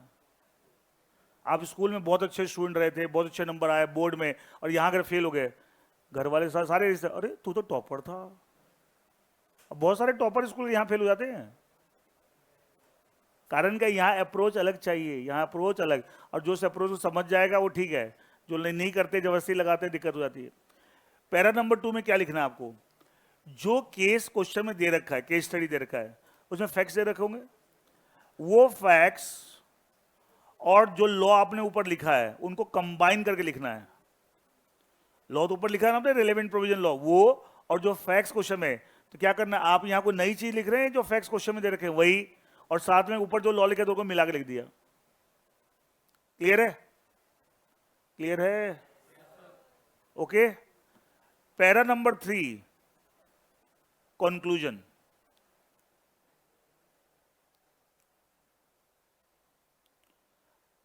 अच्छा, कितना लॉजिकल लग रहा है।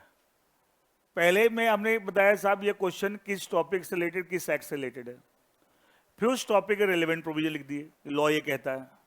मैं अपनी थोड़ी मैं क्या कहता हूं, मेरे कहने से क्या होगा भाई, लॉ क्या कहता है, लॉ में क्या लिखा उसके बारे में, वो लिख दिया हमने। फिर हमने क्या किया, वो लॉ जो लिखा ऊपर पहले पैराग्राफ में, अगले पैराग्राफ और जो क्वेश्चन में फैक्ट्स दे रखे दोनों को लिख दिया कंबाइन करके। अब क्या करें, हम उस लॉ को अप्लाई करें उस फैक्ट्स पे, है ना। कंबाइन करने का मतलब क्या हुआ, हम फैक्ट्स के ऊपर वो लॉ अप्लाई कर रहे हैं, लिख दिया। अच्छा, अप्लाई करने से हमने क्या कंक्लूजन निकाला, वो कंक्लूजन लिख दिया। क्या does it look very systematic answer, yes और नो? अच्छा, कई बच्चे मैक्सिमम, क्या कंपनी ऐसा कर सकती है, आंसर स्टार्ट यस नो। अच्छा, स्टार्टिंग में आपने यस नो लिखा, क्या शुरू में कंक्लूजन लिख दिया? अरे कंक्लूजन शुरू में लिख दिया, हाँ या ना? ये गलत, मैं कह रहा हूं कंक्लूजन कहां लिखना है, लास्ट में। लॉ लिखो पहले कि लॉ कहां से क्वेश्चन पूछा गया है, फिर उसको अप्लाई कीजिए फैक्ट्स पे सेकंड पैराग्राफ में, और थर्ड में क्या, कंक्लूजन। अच्छा, कई बार ऐसा होता है आपको लॉ पता है, आप फैक्ट्स तो लिखे वो तो कंबाइन भी कर सकते हैं, लेकिन आपने गलत उससे इसका कंक्लूजन गलत निकाल लिया, तो गलती कहां हो रही है आपकी, थर्ड पैराग्राफ में, हाँ है ना। तो क्या नंबर फिर भी थोड़े मिलेंगे, ये सुनो, ये सुनो। लेकिन आपने कंक्लूजन गलत निकाला है, भले आप लॉ ठीक समझ रहे हैं, लेकिन आपने गलत अप्लाई कर दिया और गलत निकाल दिया, और स्टार्टिंग में कंक्लूजन लिख रहे हैं, क्या शुरू में गलत हो गया, हो सकता है कॉपी चेकर पूरा काट के जीरो बिठा दे। हर तरीके से नुकसान है, तो जो तरीका बताया जा रहा है उसको फॉलो करना है। इस जब प्रैक्टिस करोगे सिचुएशन बेस्ड क्वेश्चन की, कैसे प्रैक्टिस, ऐसे ही लिख के प्रैक्टिस करोगे हमेशा, चाहे घर पे प्रैक्टिस करो चाहे टेस्ट में प्रैक्टिस लिखो, हमेशा इसी पैटर्न में लिखोगे। 3 पैराग्राफ में लिखना है। पहले पैराग्राफ में क्या लिखना है, टॉपिक का नाम लिखो, question is related to so and so topic of so and so act, फिर उस पर्टिकुलर टॉपिक का रेलेवेंट प्रोविजन, एक पैराग्राफ। अगले पैराग्राफ में फैक्ट्स एंड लॉ, तीसरे में कंक्लूजन। मैंने बोला इंस्टीट्यूट की स्ट्रिक्ट गाइडलाइंस है टू कॉपी चेकर कि साहब इन 3 पैराग्राफ ऐसे इस पैटर्न में जिस आंसर लिखा उसको 6 नंबर दो, 5 में 4, 5 में 4.5, ठीक है ऐसे। लेकिन जो अपनी चला रहे हैं उनको नंबर नहीं मिल रहे हैं। कोई कॉपी चेकर ढूंढेगा कि 3 पैराग्राफ है कि नहीं, इंस्टीट्यूट की साफ साफ गाइडलाइंस है उनको। अब हम सब चीज अंदर की बातें वो कैसे वो कॉपी चेक कर सब बता रहे हैं हमको, ठीक है। तो हम लोग कॉपी उनसे चेक करवा तो हमारी बात होती रहती है उनसे। आप वो फॉलो करें तो आपको फायदा होगा, नहीं फॉलो होगा तो आपको नुकसान हो जाएगा। कई बच्चे लिखते सब चीजें हैं लेकिन एक सब कुछ कंटिन्यू, कोई पैराग्राफ नहीं बना रहे। अच्छा, जब भी एक पैराग्राफ चेंज करो क्या करो, एक पैराग्राफ जहां खत्म हुआ एक लाइन बीच में छोड़ दो और अगले। और अच्छा, पैराग्राफिंग हमेशा ये तो पता होगा सारा लेफ्ट अलाइनमेंट होता है, ये तो पता होगा। ऐसा नहीं कि साहब यहाँ ये पैराग्राफ खत्म हुआ तो अगला पैराग्राफ यहाँ ऐसे शुरू करता है, ऐसे नहीं, पूरा लेफ्ट है। हाँ, एक लाइन छोड़ दो जैसे पता लगे अगला पैराग्राफ है। Is it clear? How to answer this question clear हो गया। अब एक चीज देखिए यहां पे, अब ये क्वेश्चन देखिए आपको, ABC private limited private company having 5 members only. अब ये सिचुएशन बेस्ड क्वेश्चन है, हाँ है ना। All the members of the company were going by car to Mumbai in relation to some business. An accident took place and all of them died. Answer with reason under company check whether existence of the company has also come to an end or not. ये है। अब देखिए इसके अंदर आप starting कैसे करोगे बताओ, क्या लिखोगे? The question related to the concept of perpetual succession, perpetual से इन्वर्टेड कॉमा अंडरलाइन भी कर लेना, ठीक है, of companies act 2013। The question related concept of perpetual succession of companies act 2013 या गिवन अंडर कंपनीज एक्ट ऐसे लिख सकते हो, कोई बात नहीं है। और कंपनीज एक्ट प्रॉपर लिखना पता ना, एक्ट का नाम C capital A capital comma 2013, clear है। फिर आप परपेचुअल सक्सेशन का 1-2 सेंटेंस लिख सकते हो। मेंबर्स में गो, मेंबर्स के चेंज होने से कंपनी के एंटिटी में कोई फर्क नहीं पड़ता, ठीक है। Even if all the members dies even company remains in existence because company is separate from the member. क्या ये रेलेवेंट प्रोविजन हुआ? अगले पैराग्राफ में क्या करोगे? क्या यही से हम सेम चीज लिखो, एबीसी सेम जो क्वेश्चन लिखा हुआ है ऑलमोस्ट रिपीट ही करना होता है ये।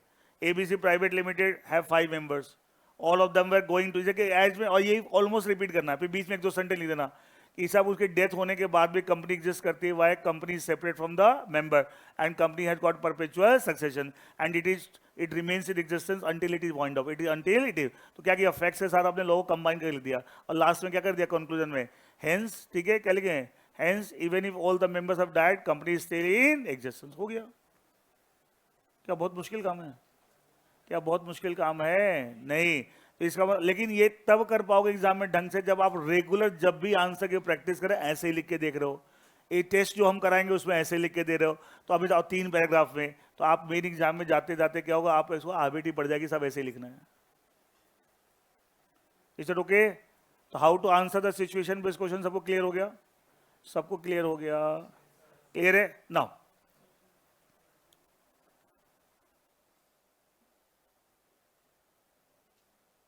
ये क्वेश्चन देखिए, question number 6, what is corporate veil, state the circumstances when it can be lifted. क्या डायरेक्ट क्वेश्चन है? हाँ है ना, याद है वो सारे सर्कमस्टेंस में बताया, डायरेक्ट क्वेश्चन है। क्या जैसे किताब में लिखा हो लिखना आपको, ठीक है। ये देखिए, 2 company incorporate with the same set of shareholders. अच्छा, मान लिया 2 कंपनी है, X private limited, Y private limited, and इन दोनों के मेंबर ए और बी है, दो ही मेंबर है, हो सकता है 2 मिनिमम से काम चल जाता है। ए बी इसके मेंबर है, ए बी इसके मेंबर हो सकते हैं, हाँ है ना। तो बोला 2 कंपनी इनकॉर्पोरेट सेम, मतलब दोनों के शेयर होल्डर सेम है। एग्जाम्पल मैंने बना दिया, आर दे सेम और डिस्टिंक्ट अंडर कंपनी, ये दोनों कंपनी सेम है अलग अलग है? अच्छा, कौन सेम है? मेंबर सेम है, बट मेंबर और कंपनी सेम होती है अलग अलग होती है? अलग अलग। तो मेंबर के सेम होने से कंपनी सेम कैसे हो जाएगी?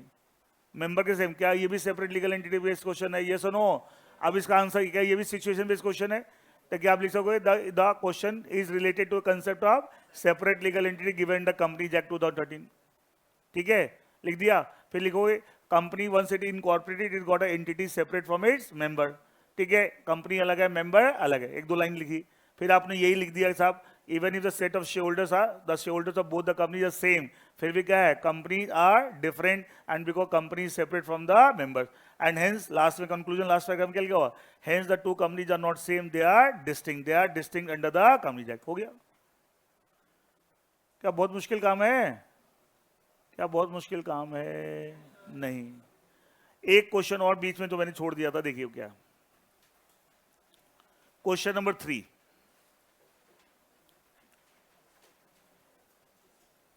देखिए, F SSC was wealthy man earning huge income by way of dividend and interest. He formed 3 private companies and agreed with each them to hold a block as an agent for it. The dividend interest income received by the company was handed back to F as a pretended loan. Clear है? And this way F divided income into 3 parts in a bid to reduce his tax liability. कुछ याद आ रहा है इसको देख के? क्या आपको लिफ्टिंग और कॉर्पोरेट वेल में एक क्वेश्चन मैंने टॉपिक पढ़ाया था, अगर कंपनी बना के कोई टैक्स इवेजन कर रहा है तो उसे अलाउ नहीं किया था, पता था सर दिन शॉप मानिक जी पेटेड ऐसे क्या। तो क्वेश्चन में जो फैक्ट्स दे रखे हैं क्या वो एग्जैक्टली क्या किससे मैच कर रहे हैं? किससे मैच कर रहे हैं? अरे किसे मैच कर रहे हैं? नहीं, कॉर्पोरेट वेल नहीं, उस पर्टिकुलर केस के फैक्ट से मैच करे जो केस आपको दे रखा है। ये सुनो, ये सुनो। तो इस तरह के जो क्वेश्चन होते हैं जो केस एक्चुअल डिसाइडेड केस पे बेस्ड होते हैं, क्या होते हैं? Decided case. पूरा का पूरा क्वेश्चन उस पर बेस्ड है। ये सुनो, इसके अंदर आप क्या करना है, जैसे 3 पैराग्राफ ने बनाया, अच्छा इसमें पहले पैराग्राफ में क्या लिखोगे? The question related concept of lifting of corporate well, lifting corporate veil, lifting of corporate well under the companies act 2013। फिर लिफ्टिंग कॉर्पोरेट वेल क्या होती है, 1-2 सेंटेंस लिखोगे इसके बारे में। पहले लिखिए कंपनी की सेपरेट लीगल एंटिटी, हाउएवर अगर मिसयूज हो रहा है, गलत हो रहा है तो corporate veil can be lifted. Clear है? In order to stop the misuse, in order to misuse.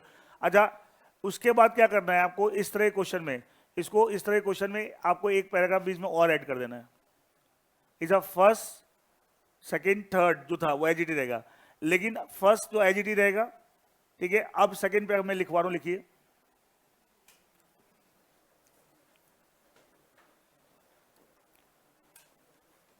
अच्छा ये किसके आंसर लिखवा रहा हूं? जहां पे क्वेश्चन में जो फैक्ट्स दे रखे हैं वो किसी डिसाइडेड केस के फैक्ट से मैच करते हैं। क्लियर है? मैच करते हैं। क्लियर? आपने क्या करना है, ये पहला पैराग्राफ एजीटी रहेगा, ठीक है। ये सब भी सब सेम रहेंगे, खाली फर्स्ट और सेकंड पैराग्राफ के बीच में एक थोड़ा सा और लिखना है। इसका मतलब क्या, इसमें पैराग्राफ 3 की जगह 4 हो जाएंगे। हाँ या ना? 2-2 सेंटेंस के पैराग्राफ का मतलब ये नहीं कि आपको कुछ पूरा पेज ही भरना है, 2-2 सेंटेंस के पैराग्राफ है। क्लियर है? बीच में एक तो क्या पैरा 2 जो था वो क्या बन जाएगा 3, और 3 क्या बन जाएगा 4, 1 एजीटी है। समझ में आ रहा है? तो यहां पे एक चीज और लिखनी है, ये किस में लिखना है, जब क्वेश्चन में क्या है, नहीं क्वेश्चन में जो फैक्ट्स दे रखे हैं किसी ऑलरेडी डिसाइडेड केस पे बेस्ड है, ठीक है। इसमें लिखिए जो बीच में आप पैराग्राफ लिखेंगे, लिखिए, मैं खाली वो पैराग्राफ लिखा रहा हूं, बाकी सब तो सेम रहेगा। लिखिए the facts given in the question, the facts given in the question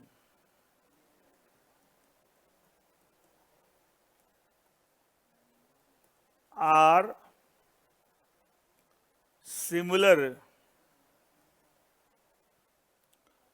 to the facts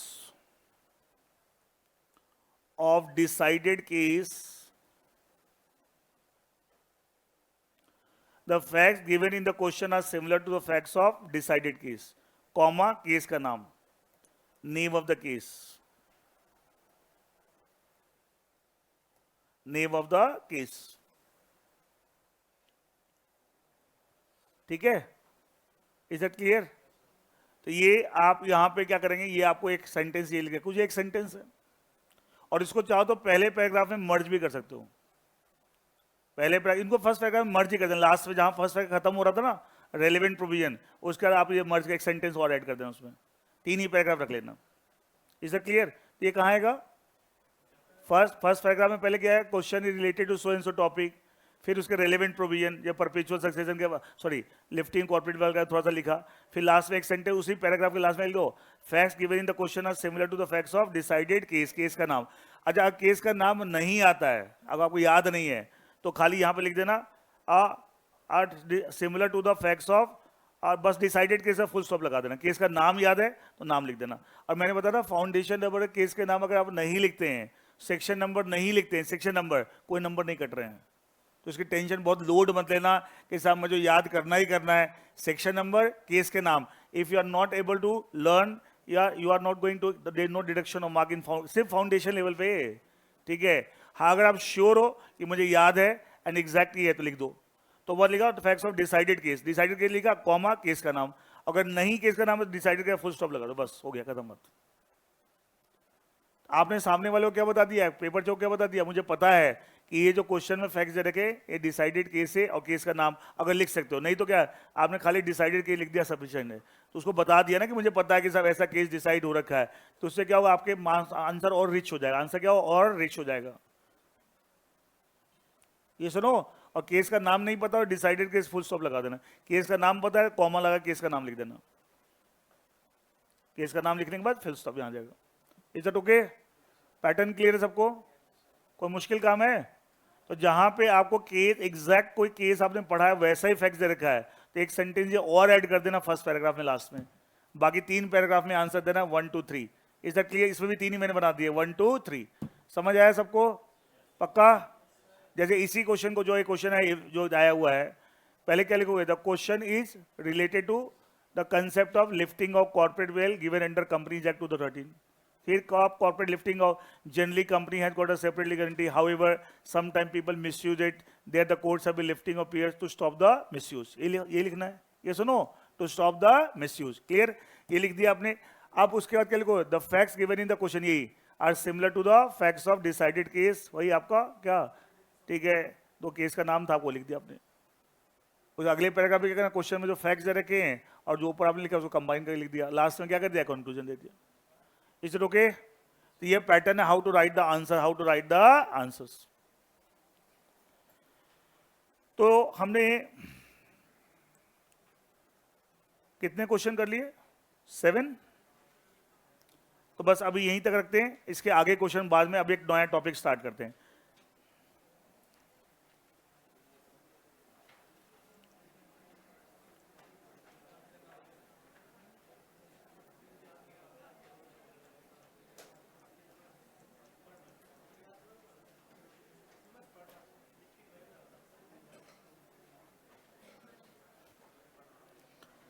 अच्छा, एक और बात यहां पे और ऐड कर लेना, ये मैं जो बोल रहा हूं अंडरलाइन करते जाना।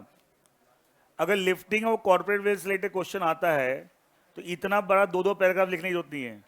क्या लिखना है बताता हूँ, ठीक है। लिफ्टिंग कॉर्पोरेट वेल से रिलेटेड जो क्वेश्चन आता है, ठीक है, अब वो क्या लिखना है, स्टार्टिंग में खाली यहां से company in the eyes of law regarded entity, मैं जो बोल रहा हूँ अंडरलाइन कर लेना, ठीक है, कि खाली इतना लिखना है अगर लिफ्टिंग कॉर्पोरेट वेल से रिलेटेड क्वेश्चन आता है। A company in the eyes of law is regarded separate and distinct from member.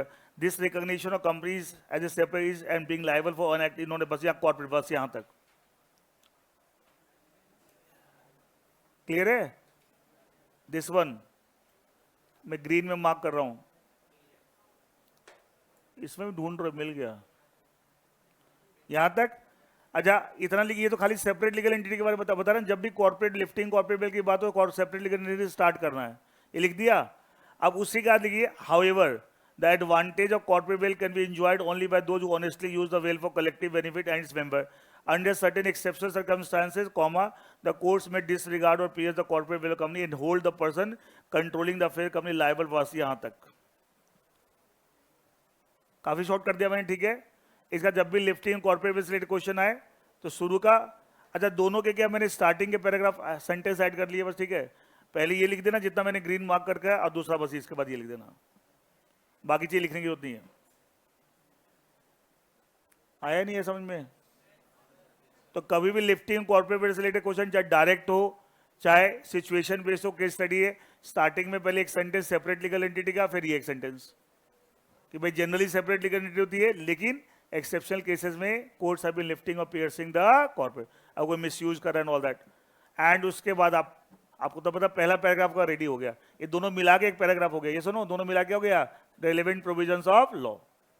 Is it clear? अब आते हैं, अच्छा मैंने कंपनी कंसेप्ट बताया, कंपनी के बेसिक कंसेप्ट सारे डिस्कस कर लिए, कैरेक्टरिस्टिक फीचर्स, अब फिर हमने पढ़ा लिफ्टिंग और पियर्सिंग कॉर्पोरेट वेल। अच्छा, एक हमने क्लासिफिकेशन और टाइप्स ऑफ कंपनी हमने स्टार्ट कर लिया था, उसमें पहला क्लासिफिकेशन क्या पढ़ा था, on the basis of liability of members towards the company. Classification company on the basis of liability of members towards the company. आज उसके पॉइंट ऑफ व्यू से कंपनी को क्या तीन हिस्सों में डिवाइड किया था? Company limited by share, company limited by guarantee, also called guarantee company, and unlimited company. Clear है? इसमें कोई कंफ्यूजन? अच्छा, अभी तक जितनी चीजें पढ़ाई है सब कुछ क्लियर है? रेगुलर रिवाइज कर रहे हो पक्का ना? ये बेटा रेगुलर पढ़ोगे तो आपको फायदा होगा, बाद में इकट्ठा कर लोगे दिक्कत हो जाएगी. अब मैंने एक क्लास में बताया था कि एक ही चीज है क्लासिफिकेशन, क्या हम कई बार कर सकते हैं by changing the basis of classification. एक क्लासिफिकेशन तो ये हो गया. अब दूसरा क्लासिफिकेशन पढ़ रहे हैं, that is the classification company on the basis of number of members. अच्छा, प्राइवेट कंपनी में कम से कम 2 मेंबर, पब्लिक कंपनी में कम से कम 7, और अगर 1% कंपनी है ओनली 1, ओनली नाम ही 1% कंपनी, ऐसी कंपनी का एक ही मेंबर. तो हमने यहाँ पे 3 तरह की. अच्छा, वो क्लासिफिकेशन जो चार्ट बनवाया था जनरल क्लासिफिकेशन याद है? सही क्लासिफिकेशन वही है और सारी कंपनी उसमें फिट होती है. बताया था ना, हर कंपनी उस क्लासिफिकेशन में फिट होती है. वो बस वो ध्यान रखना. ये सब तो आपके स्टडी मेटेरियल में जैसे दे रखा है मैं उस हिसाब से पढ़ा रहा हूँ. तो क्या होता है स्टडी मेटेरियल में एचडीडी क्वेश्चन एग्जाम में जाते हैं एंड शुड, लेकिन एक्चुअल कंसेप्ट मैंने एक बार में सारी चीज मिक्स करके बता दी थी. ये सुनो, private, public, limited, unlimited, limited limited by share और लिमिटेड बाय गारंटी. अब बता रहे जनरल क्लासिफिकेशन है, हर कंपनी उस चार्ट में फिट होती ही होती है. बता देना, वो दिमाग से निकालना नहीं उसको. अब ये क्लासिफिकेशन किसके on the basis of number of member, and उसमें प्राइवेट कंपनी एक, दूसरा पब्लिक कंपनी और तीसरा ओपीसी. अच्छा, on the basis number member मतलब मिनिमम प्राइवेट कंपनी कम से मेंबर 2, पब्लिक में कम से कम 7 और ओपीसी में ओनली 1% कंपनी डेफिनेशन जिसका एक ही मेंबर, इसका एक ही मेंबर. तो ये क्लासिफिकेशन है किसके बेसिस पे? कंपनीज का, on the basis of number of members. Otherwise वो क्लासिफिकेशन जरूर ध्यान रखना, जनरल मैंने बता दिया, उससे सब कुछ फिट हो जाएगा. अच्छा, उसी के अंदर मैंने होल्डिंग की भी बात बताई थी, सब्सिडरी की भी, गवर्नमेंट कंपनी. तो जितना भी क्लासिफिकेशन पढ़ रहे हैं वो एक जनरल, वो समझ लीजिए, वो सबसे इंपॉर्टेंट चीज है. और ये सब स्टडी मेटेरियल के हिसाब से मैं बता रहा हूँ. Is that clear? तो आज मैं पहले प्राइवेट और पब्लिक कंपनी ले रहा हूँ, बाद में हम ओपीसी के बारे में बात. वैसे तीनों है इस क्लासिफिकेशन में, private, public and OPC. Clear है? अब देखो ये जैसे क्लास, अच्छा एक तरीका और एक ये भी आपको पता होना चाहिए. ये जो मैं लिखता हूं, क्योंकि मेरी बुक्स जो होती है मेरी बनाई हुई है कैसे. अच्छा, ये कैसे लिखा हुआ है? कैपिटल, बोल्ड, अंडरलाइन है. अच्छा, इसके नीचे ये लिखा हुआ क्या है? बोल्ड भी है, अंडरलाइन भी, लेकिन कैपिटल नहीं. इसका मतलब क्या हुआ? ये मेन टॉपिक हो गया, उसके नीचे क्या है? सब टॉपिक है. समझ आ रहा है? ये पैटर्न होता है मेरे लिखने का, मैं बुक्स में बनाता हूं. अब देखो यहां देखो क्या लिखा होता, classification of company on the basis liability. Caps में था तो एक मेन टॉपिक था. ये 3 क्या है? ये क्या है? 3. Company limited by share, limited by guarantee, unlimited. ये बोल्ड अंडरलाइन लेकिन कैप्शन इसका था क्या है? सब टॉपिक. क्या है? सब टॉपिक है. अच्छा देखो यहाँ पे ये सब चीज पता होनी चाहिए कि मैंने किताब कैसे बना के दे रखी है, कैसे पढ़ना है. ठीक है, अब ये प्राइवेट कंपनी एक सब टॉपिक इस क्लासिफिकेशन का, दूसरा पब्लिक, तीसरा ओपीसी. अब देखो आप यहाँ क्या लिखा, classification company on the basis of control. क्या अगला टॉपिक शुरू हो गया? ये सुनो, ये अगला टॉपिक. अच्छा, ये कैपिटल में लिखा इसका था क्या? अगला किसके बेसिस पे classification? On the basis of control. यहाँ पढ़ेंगे holding company, subsidiary company, associate company से पढ़ोगे. एंड अब मैंने एक चीज जनरल बता दी, जनरल वो ध्यान रखना, वो कंसेप्ट एक्चुअल वो है. ये सब तो आपको स्टडी मेट में दे रखा, उसके हिसाब से हम पढ़ा रहे हैं आपको. Is that okay? Is that okay? देखो मैं पढ़ाते समय दोनों बात का ध्यान रखता हूँ कि स्टडी मटेरियल में क्या दे रखा है, कोई एग्जाम में एचजीटी क्वेश्चन वहां से आ जाते हैं, एचजीटी लिखोगे नंबर दबाते हैं, और एक्चुअली इंडस्ट्री में जब काम करोगे तो वहां पे क्या कंसेप्ट लेके जाना है. अच्छा, वहां ये बोलोगे सी इंश्योर के स्टडी मटेरियल में लिखा हुआ है, ये एक्चुअल लॉ क्या है, आपको उसके हिसाब चलना है ना. ये सुनो, तो इसलिए मैं वो सब चीज तो बताता जैसे वहां जाके आपको दिक्कत नहीं है. वहां कोई इंश्योर की स्टडी मटेरियल कोई वैल्यू नहीं है, एग्जाम तक है. ठीक है, तो हम दोनों चीज का बैलेंस लेके चलते हैं कि यहां भी आप हीरो हो, वहां भी हीरो हो, कहीं भी फ्लॉप नहीं होना. मैं देखिए सबसे पहले हम बात करते हैं private company and public company की.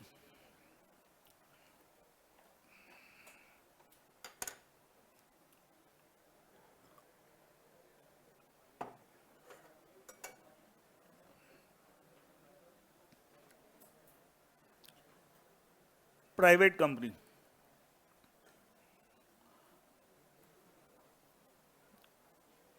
प्राइवेट कंपनी इसमें जहां लगे आपको किताब से हटके वो कुछ एक्स्ट्रा चाहिए बता रहा हूँ, नोट कर लीजिएगा, ठीक है। किताब सामने है आपको, किताब में प्राइवेट कंपनी पब्लिक कंपनी दे रखा है। वैसे मोस्टली चीज लिखी हुई है, कुछ आपको डायग्राम वायग्राम में बनाता हो तो आप वो नोट कर लीजिएगा। वो मैंने पहले ही बोला कर, रजिस्टर में पेज नंबर सब डेट वेट सब डाल के एक पैटर्न हमेशा फॉलो करना है। प्राइवेट कंपनी की डेफिनेशन दे रखी है अंडर सेक्शन 2 क्लॉज 68। कहां दे रखी है? Section 2 clause 68। अच्छा, इसकी डेफिनेशन क्या दे रखी है? Private company means a company, company है, कंपनी का मतलब सेक्शन 2 क्लॉज 20 पढ़ाया था कंपनी की डेफिनेशन, ये सुनो। कैसी company? Which has 3 restrictions in its articles of association।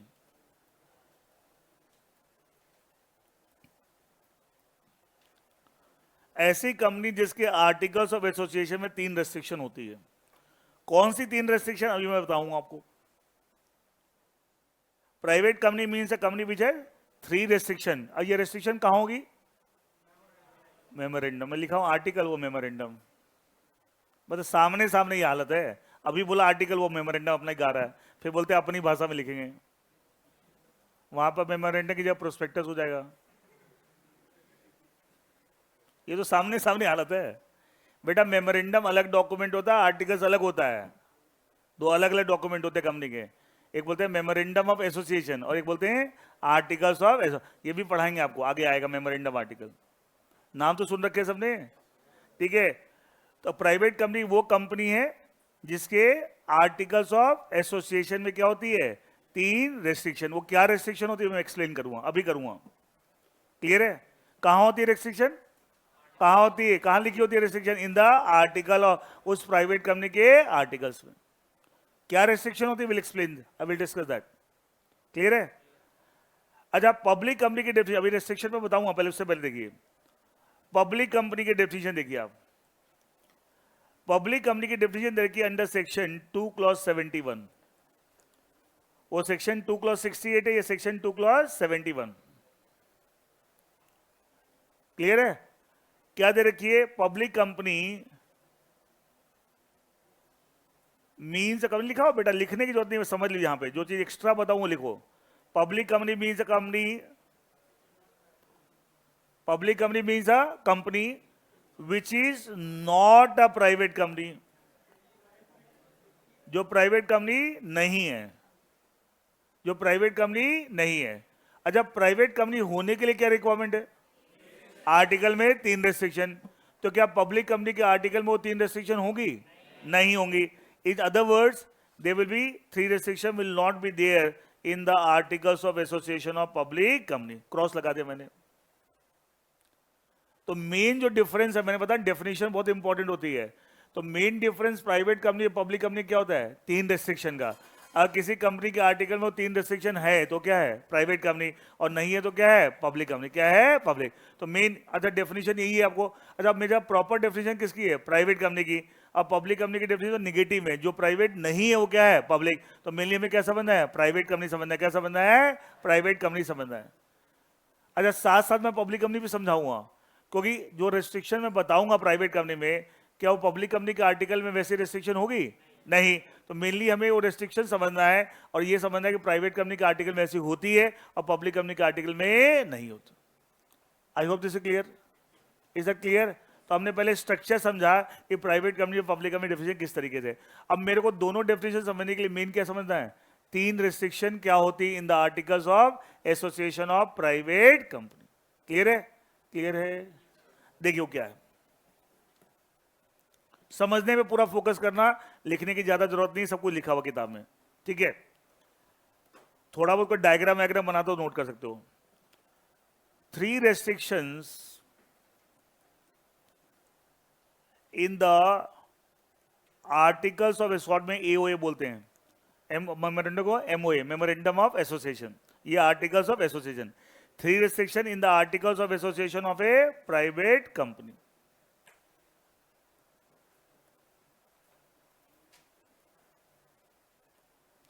Of A private company.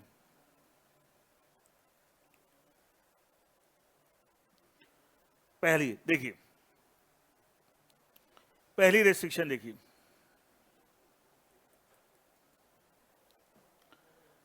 restriction on the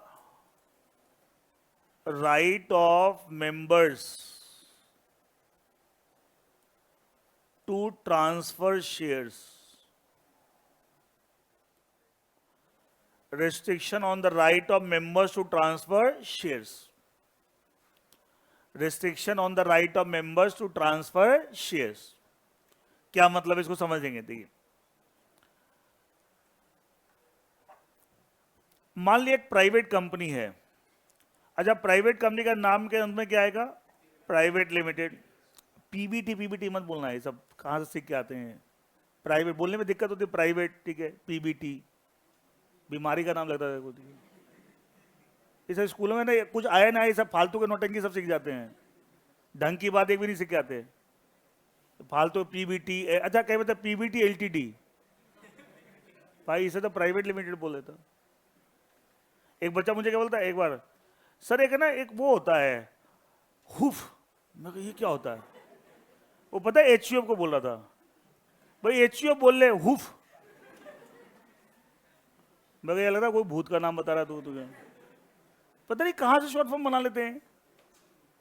अरे एचयूएफ बोलो ना, हिंदू अनडिवाइडेड फैमिली। हुफ। देखिए,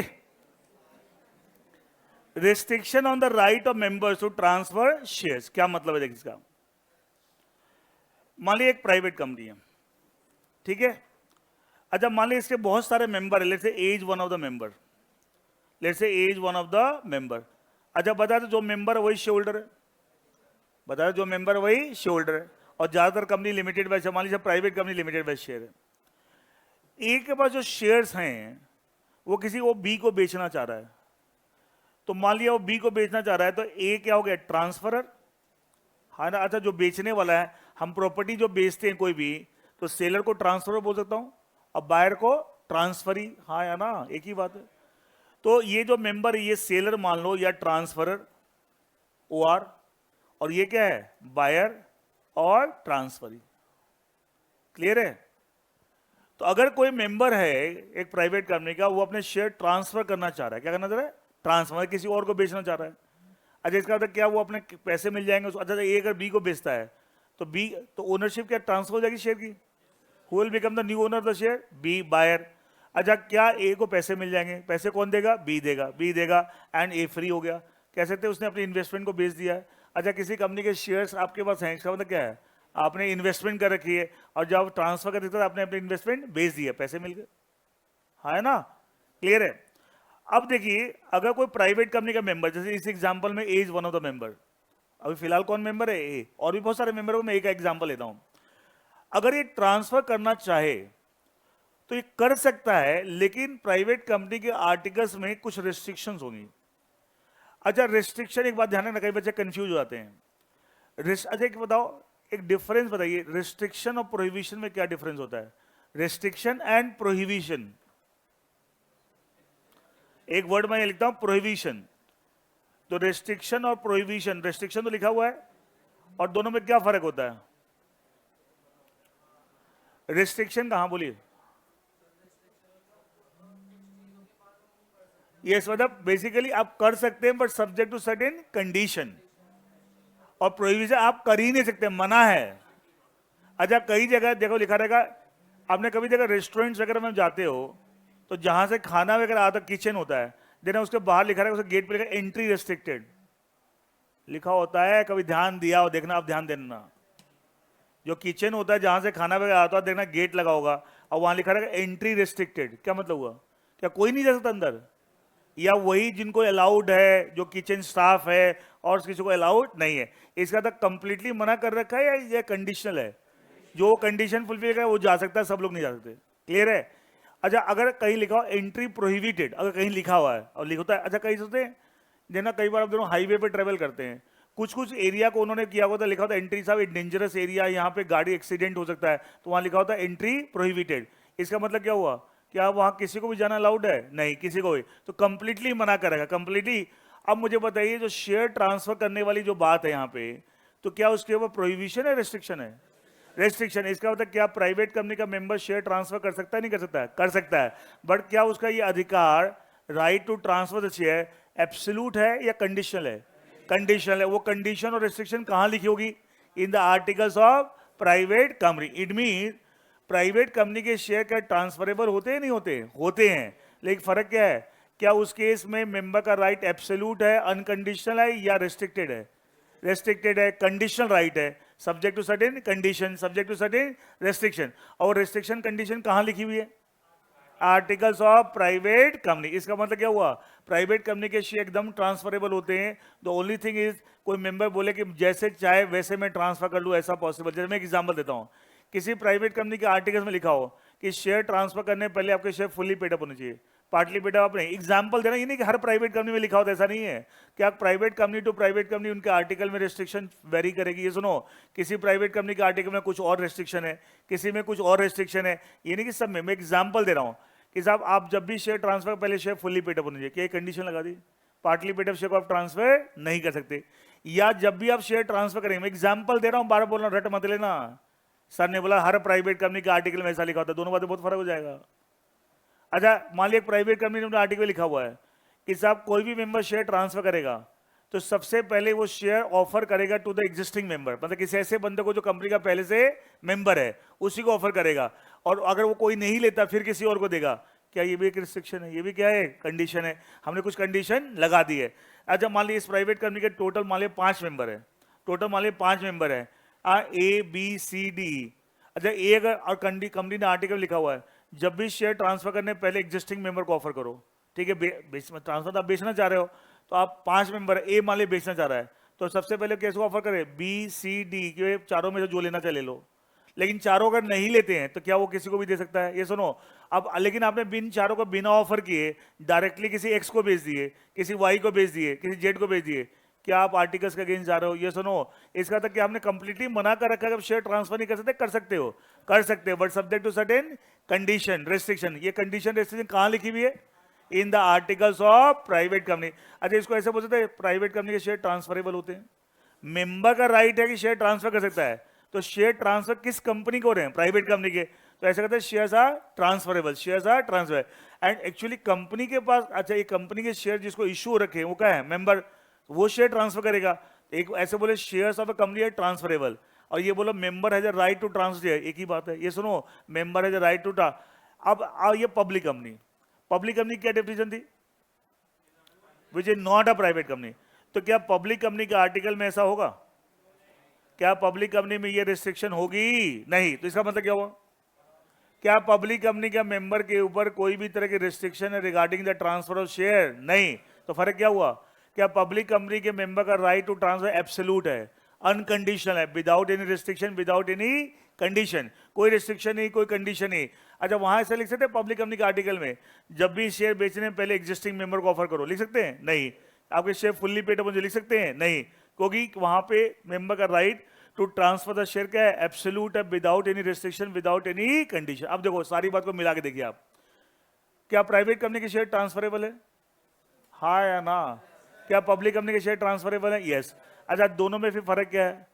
प्राइवेट कंपनी केस में right to transfer the share of the member, this right is not absolute, it is conditional right, it is a restricted right, it is subject to certain restriction and condition given where? In the articles of association. Whereas in the case of public company, the right of the member to transfer share क्या है? Absolute है, unconditional है, without any restriction, without any condition. समझ आया नहीं आया? अच्छा, कई बच्चे पढ़ के आते हैं, उनकी गलती नहीं है, प्राइवेट कंपनी के शेयर ट्रांसफर नहीं होते, पब्लिक के ट्रांसफर होते हैं, सीधा सीधा। अच्छा बताओ, ये जो बाद वाली बात मैंने बोली, ये इजी थी समझने के लिए या पहले वाली बात इजी थी समझने के लिए?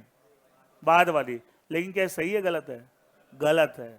इसलिए एक बात आपको अच्छे से दिमाग में बिठा लेना कि बहुत बच्चों को बड़ा अच्छा लगता है, ओ सर ने ना यूट्यूब पे कितना इजी बना दिया। वो गलत बता रहा है भाई, इजी तो बना दिया, वो गलत बता रहा है। अब गलत ही बता के इजी करना है तो मैं तो फिर पूरा क्या पूरा ही लॉ अपना बना लो, फाड़ के फेंको कंपनी का बियर एक्ट। भाई चेंज ही करना तो थोड़ा क्यों, पूरा ही चेंज कर देता हूं ना। लॉ कुछ और है, तुम अपनी कहानी बनाए जा रहे हो। अच्छा, मैं जो भी बता रहा हूं क्या मैं अपने मन से बता रहा हूं या जो लॉ में लिखा हुआ है? तो मैं वो बता रहा हूं ना, मैं उसकी मीनिंग बता रहा हूं, आपके लिए इजी भाषा में बता रहा हूं। लेकिन इजी करने के चक्कर में मैं लॉ ही बदल दूंगा तो पार्लियामेंट तो बेवकूफ बन गया जिसने कंपनी एक्ट बनाया था। बोला भाई ये तो पार्लियामेंट हमसे भी, हमारा भी गुरु है। यही हो रहा है आज के दिन। अब बच्चों को पता नहीं सब चीजें, उनको लगता है वो सर कितना इजी बता रहे हैं। अरे भाई वो इजी तो चक्कर में गलत बता रहे हैं, अंडरस्टैंड दैट, ठीक है। तो हर चीज इतनी आसान है नहीं, और ज्यादा इजी तो इजी उस हद तक कर सकते हैं जिसमें एक्चुअल लॉ कंसेप्ट बदले नहीं, बिना बदले। यही बात बोला, बच्चे बोलते हैं हमने नोट्स बनाएंगे अपनी भाषा, वो क्या करते हैं कंसेप्ट ही बदल देते हैं। चीज है कुछ और लिखते कुछ और ही, अपने नोट्स में कुछ और ही लिख लिया, एग्जाम में कुछ और। इसलिए तो मना करो अपनी लैंग्वेज मत लिखना, इसलिए मना करो अपने नोट्स मत बनाना, नहीं बनेंगे तुमसे। तो लॉ कुछ और है, तुम आप कुछ और ही लिखाओगे वहां पे जाके। इसलिए इजी कर सकते हैं only to that extent so that we don't distort the actual law. उसको ही बदल दोगे तो फायदा क्या हुआ? फिर तो क्या हुआ, आप अपनी कहानी चला रहे हो। ये स्टोरी थोड़ी सुनानी है। एक राजा था, एक रानी थी, ठीक है। उसमें कैरेक्टर बढ़ा लो घटा लो, होता है कैरेक्टर बढ़ा लिए, 4 कैरेक्टर और बढ़ा दिए, कम कर लिए। ये भैया ये लॉ बना हुआ है जो देश के लेजिस्लेशन ने बनाया हुआ है, इसमें हम 1 इंच भी ऊपर नीचे नहीं कर सकते। अभी एक मूवी आई थी, आपने देखा आर्टिकल 370, OTT पे भी आ गई है, नेटफ्लिक्स पे आ गई है, ठीक है। अगर देखना है, कल चांस क्या होता है, कल रात को मैंने देखी है, क्योंकि बच्चे बोले सर ये फिल्म तो सर बहुत देखते हैं, ठीक है। मैंने बोला एक ही शौक है लाइफ में, ठीक है। अच्छा, आर्टिकल और मूवी में ज़्यादा वो देखता हूँ जिसपे इंटरटेनमेंट के साथ नॉलेज बढ़े। देखना इसके अंदर आर्टिकल 3, जैसे 2019 में सेंट्रल गवर्नमेंट ने, बीजेपी की सरकार ने कि आर्टिकल 370 को अबॉलिश कर दिया। पूरी फिल्म इसी के ऊपर है, देखना कितनी नॉलेज बढ़ेगी। मतलब वो एबॉलिश करने से पहले कितना R&D करती है सरकार, ministry, home minister Amit Shah और उसकी टीम, कि साहब लॉ में क्या लिखा हुआ है, हम ऐसे चेंज करेंगे कहीं कोर्ट में कोई चैलेंज तो ना कर दे, कोर्ट हमारा डिसीजन को रिवर्स ना कर दे। पूरी R&D करते हैं लॉ के पॉइंट से, देखना कैसे निकालते हैं, ठीक है। तो सोचिए देश का होम मिनिस्टर और प्राइम मिनिस्टर लॉ को नहीं पता, तुम्हारी क्या औकात है भाई, मेरी क्या औकात है। और जो अपने मन से लॉ बदल बदल के कुछ भी लिख रहे हैं, बोल रहे हैं, बकवास कर रहे हैं, इसलिए समझा रहा हूं। अब सोचिए देश का होम मिनिस्टर प्राइम मिनिस्टर भी सोच रहा है कि ये करें, कोई हम इलीगल काम तो नहीं कर देंगे क्या, लॉ के अगेंस्ट जाके तो नहीं कर देंगे। तो पूरी उसकी पूरा होमवर्क होता है, पूरा रिसर्च, एंड पूरी तरह सब सेटिस्फाइड हो जाते हैं कि हाँ हम जो कर रहे हैं लॉ के दायरे में रह के रहे, तब करते हो। पूरी देखना फिल्म को, जबरदस्त की पूरी दिखाया कि साहब एक एक चीज के कैसे डिस्कशंस हो रही है, मीटिंग्स हो रही हैं, बड़े बड़े आपको लीगल एक्सपर्ट्स बुलाए गए हैं, ब्यूरोक्रेट्स इन्वॉल्व हैं, मिनिस्टर्स इन्वॉल्व हैं, और तब जब सेटिस्फाइड है कि हाँ सब कुछ लॉ के दायरे में है, तब जाके कर रहे हैं। बदलने के लिए आप कुछ भी, फिर क्या, फिर तो बकवास कर रहे हैं, फिर तो लॉ से कोई मतलब ही नहीं था, आप अपनी कहानी सुना रहे हो। तो देश का होम मिनिस्टर और प्राइम मिनिस्टर भी लॉ के ऊपर नहीं है, और आप हम तो क्या चीज है, इसे क्लियर। तो एक बात समझ में आ गई नहीं, ज्यादा अपनी भाषा, ठीक है, सब चीज अपने नोट्स कोई काम नहीं करेंगे, टाइम भी खराब करोगे और मिलना कुछ नहीं है। ये पॉइंट क्लियर हो गया सबको? इसका मतलब दोनों के शेयर ट्रांसफरेबल हैं, फर्क क्या है? अरे फर्क क्या है? प्राइवेट कंपनी केस में right of the member to transfer share is subject to certain restriction, subject to certain condition given in the articles of association, otherwise transfer कर सकता है। अगर उन कंडीशन रेस्ट्रिक्शन को फुलफिल करता है, फॉलो करता है, कर सकता है। और पब्लिक कंपनी में ऐसा कोई रेस्ट्रिक्शन कंडीशन नहीं होती। They are the right of the members to transfer the absolute without any restriction, without any condition. Is it clear? Is it okay? Now we move on to the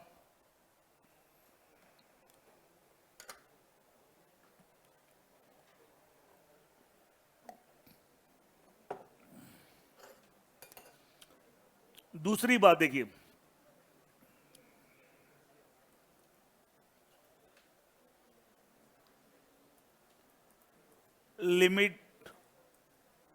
limitation on number of members to 200, limitation on number of members to 200, मतलब कि maximum private company के member कितने हो सकते हैं? 200 हो सकते हैं, अपर लिमिट लगा दी। अच्छा एक चीज और बता दूं मैं यहीं पे, चलिए वो बात बताता हूं। Limitation on number of members to 200, मतलब प्राइवेट कंपनी के मैक्सिमम कितने मेंबर हो सकते हैं? 200 हो सकते हैं। अच्छा, मिनिमम कितने होते हैं? इसका था इसकी रेंज क्या होगी? 2 से लेके 200, 2 से कम नहीं और 200 से ज्यादा नहीं। Is it clear? तो प्राइवेट कंपनी के मैक्सिमम मेंबर कितने हो सकते हैं? 200। मैक्सिमम कितने हो सकते हैं? 200, नॉट मोर देन 200। तो मिनिमम कितने बताते हैं? 2। तो इसका था प्राइवेट कंपनी के नंबर ऑफ मेंबर्स की रेंज क्या है? 2 से लेके 200। Is it okay?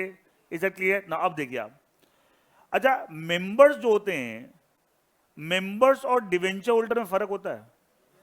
अच्छा, मेंबर्स का था जिन्होंने कंपनी के शेयर्स खरीदे हैं, उन्होंने कैपिटल में पैसा कंट्रीब्यूट किया है, और डिवेंचर होल्डर ने कैपिटल में या डेट में? Creditor, debenture holder creditor. तो क्या एक प्राइवेट कंपनी के नंबर और डिवेंचर होल्डर क्या 200 से ज्यादा हो सकते हैं? यस। तो ध्यान, लिमिट किसके ऊपर है? किस पे? मेंबर्स के ऊपर है। कई बार एग्जाम में आते हैं, कहना प्राइवेट कंपनी है मोर देन 200 डिवेंचर होल्डर। यस, कोई इसके ऊपर लिमिट नहीं है, लेकिन किस लिमिट है? नंबर ऑफ मेंबर्स पे, कि मैक्सिमम कितने हो सकते हैं? 200, और कम से कम कितने होते हैं? 2। ये मैंने ऑलरेडी बता रखा है। Is that clear? अच्छा एक चीज बताइए, क्या एक प्राइवेट कंपनी की शेयर कैपिटल 1 करोड़ रुपए हो सकती है? हाँ है ना? 1 करोड़ क्या 100 करोड़ भी हो सकती है। अच्छा, हम कैपिटल के अमाउंट के ऊपर कोई लिमिट लगा रही है उसको होल्ड करने वाले पर, जो होल्ड कर शेयर होल्डर मेंबर, उसके वो 200 से ज्यादा नहीं होना चाहिए। कई बच्चे का एग्जाम में आ जाए, कहना प्राइवेट कंपनी है कैपिटल ऑफ 10 करोड़। सर ये क्या है? अरे भाई, कहीं कैपिटल के अमाउंट के ऊपर कोई थोड़ी लिमिट लगाइए, कितनी भी कैपिटल हो सकती है। ये सुनो, उस कैपिटल को जो होल्ड, अच्छा कंपनी की जो कैपिटल, कंपनी जब शेयर इशू करती है तो जो होल्ड करते परचेज, वो शेयर होल्डर हो गए। तो जो होल्ड करने वाले मैक्सिमम कितने हो सकते हैं? 200। वही शेयर होल्डर मेंबर, इससे ज्यादा नहीं। लेकिन ऐसा अमाउंट ऑफ कैपिटल कुछ भी हो सकती है, अमाउंट ऑफ कैपिटल कुछ भी हो सकती है। इस क्लियर? और डिवेंचर होल्डर के ऊपर अपर लिमिट नहीं है, वो 200 से ज्यादा भी हो सकते हैं। डिवेंचर होल्डर अलग चीज है, मेंबर अलग चीज है। ये तो कैपिटल में प्रोवाइड करने वाला है, कैपिटल की फाइनेंस कर रहा है, और वो क्या? डेट प्रोवाइड कर रहा है। Is that clear? अब आइए पब्लिक कंपनी। पब्लिक कंपनी के क्या आर्टिकल्स में ऐसा लिखा होगा? इसका मतलब क्या पब्लिक कंपनी के क्या आपका मेंबर्स की कोई अपर लिमिट है? नहीं। इसका था पब्लिक कंपनी केस में, इन the case of public company, अच्छा मिनिमम कितने होते हैं? 7। अपर लिमिट कुछ नहीं है, अपर लिमिट कुछ भी नहीं। अपने आप तो डेफिनेशन सारी बात हम निकाल रहे हैं, अपर लिमिट कुछ भी नहीं। कम से कम 7, और ज्यादा कुछ भी हो सकता है, ज्यादा कुछ भी हो सकता है। एक हो सकता है पब्लिक कंपनी 7 ही मेंबर हो सकता है एक पब्लिक कंपनी हो जिसके आपको 10 मेंबर हो सकता है एक पब्लिक कंपनी के 200 मेंबर हो सकता है पब्लिक कंपनी 500 मेंबर हो, और कुछ पब्लिक कंपनी के 5-5 लाख 10-10 लाख मेंबर भी है। कोई अपर लिमिट नहीं है, लेकिन 7 से कम नहीं होती, 7 से कम नहीं। दैट इसका था प्राइवेट कंपनी में क्या लोअर लिमिट अपर लिमिट दोनों है regarding the number of member, not less than 2, not more than 200। Public company में not less than 7, upper limit कुछ नहीं, अपर लिमिट कुछ भी नहीं है, कुछ भी हो सकता है। Is it okay? क्या डेफिनेशन से बहुत सारी बात निकल के अपने आप आ रही है। Is it okay? नाउ अब देखिए जो तीसरी बात है, अच्छा मैंने 3 रेस्ट्रिक्शन कहां पे? इन the articles of the private company. Clear है? अब देखो एक चीज देखो अपने बुक में, एक सेकंड देखना, ये लिखा limits the number of members to 200। इसके आगे क्या लिखा हुआ है? Except in the case of OPC. क्यों लिखा हुआ है? नहीं 1% कंपनी तो ठीक है, वो तो लैंग्वेज लिखी है, लेकिन इसको यहां पे क्यों लिखा? अच्छा एक चीज मैंने आपको बताया था, अगर मैंने आपको बताया कंपनी अगर 3 हिस्सों में डिवाइड कर देते, अगर जो बता ना बहुत किताबों में लिखा होता है, आपकी स्टडी में तो लिखा हुआ on the basis of number of member. मैं पढ़ा रहा हूं मजबूरी में, लेकिन सही क्लासिफिकेशन नहीं है। अच्छा ये प्राइवेट, ये पब्लिक, ये ओपीसी, ठीक है? क्लियर है? तो अभी हम फिलहाल किसकी बात करें? इसकी। तो इसको क्या लेना देना को मतलब है क्या? नहीं है ना? इसका मतलब फिर क्यों लिखा हुआ है? तो मैंने कहा था ये क्लासिफिकेशन ही गलत है, बताया था ना। ये कंपनी 2 हिस्सों में डिवाइड है, private public, and OPC is a type of private company. अब हमने प्राइवेट कंपनी में बोलने मैक्सिमम 200 मेंबर हो सकते हैं। अच्छा ओपीसी की डेफिनेशन क्या है? OPC means a company which has got only 1 person as a member. Definition ही है, तो उसमें ज्यादा और कम का तो कतई कंसेप्ट ही नहीं है, एक फिक्स है, ना एक से कम ना एक से ज्यादा, एक ही मेंबर होता है। तो मुझे बताइए जब एक ही मेंबर है तो ये वाली बात की प्राइवेट कंपनी के अंदर मैक्सिमम 200 मेंबर हो सकते हैं, क्या हम ओपीसी पर लगा सकते हैं? नहीं। और OPC also type of private company, तो क्या एक्सेप्शन बनाना पड़ेगा? यस और नो? ये सुनो, नहीं बनाओगे तो क्या होगा? OPC being a type of private company, क्या उसके भी 200 मेंबर हो जाएंगे? हो सकते हैं। क्या हो सकते हैं? प्रैक्टिकली नहीं। इसलिए क्या बना दिया? एक्सेप्ट। क्या ये बात क्या प्रूव करता है? क्या ओपीसी थर्ड टाइप की कंपनी है, टाइप ऑफ सब प्राइवेट कंपनी है? टाइप ऑफ प्राइवेट प्रूव करता है ये बात, accept in the case of OPC. हाँ हाँ, अभी आएंगे बेटा, ओपीसी पढ़ा थोड़ी अभी। हम बोलेंगे 1% company is a private company basically with some unique features. पढ़ेंगे, अभी टेंशन क्यों लो। लॉ इतना आसान नहीं है कि एक दिन में सब समझ में आ जाए, ठीक है, धीरे धीरे आएगा। लेकिन यहाँ आप सोचिए ये एक्सेप्शन क्यों बनाया? तो वही टाइप ऑफ, अगर वो टाइप ऑफ प्राइवेट कंपनी नहीं होती तो एक्सेप्शन की जरूरत थी क्या? अरे अगर 3 हिस्सों में डिवाइड कर देंगे तो हम बोलेंगे हम तो प्राइवेट की बात करें, इसमें क्या मतलब है? तो फिर तो इसका मतलब कोई मतलब ही नहीं एक्सेप्शन। एक्सेप्शन बनाया क्यों? Because it is not a third type of company, it is अ सब टाइप ऑफ प्राइवेट कंपनी। और ये वाला कि मैक्सिमम 200 मेंबर हम ओपीसी में पॉसिबल नहीं है, इसलिए क्या बना दिया? एक्सेप्शन। क्या बना दिया? एक्सेप्शन। क्लियर है? Is a clear? अब वैसे भी प्राइवेट और पब्लिक कंपनी की डेफिनेशन देखो, वो कंपनी जो प्राइवेट नहीं है वो पब्लिक है। अगर 3 हिस्सों में होगी तो क्या, अगर प्राइवेट नहीं है तो ये भी और ये भी तो हो सकती है, ये सुनो। लेकिन ये गलत है, कंपनी सिर्फ 2 ही तरह की होती है, प्राइवेट एंड पब्लिक। समझाया था ना मैं बहुत डिटेल में, जनरल क्लासिफिकेशन चार्ट बनवाया था आपको, ठीक है। अब ये नहीं है तो ऑप्शन ही क्या बचा? ओनली पब्लिक कंपनी, जब 2 में हम डिवाइड कर रहे हैं। Is it okay? नाउ ये आपको मैक्सिमम 200 मेंबर हो सकते हैं। Now coming to third one. Third को समझाने से पहले मैं एक बात आपको, एक चार्ट बनाऊंगा, चार्ट जरूर नोट करेंगे सभी लोग।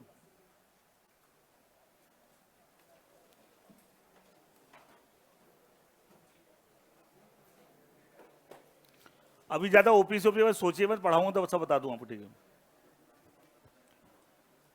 ये चार्ट में क्या बना रहा हूं, ध्यान सुनिएगा।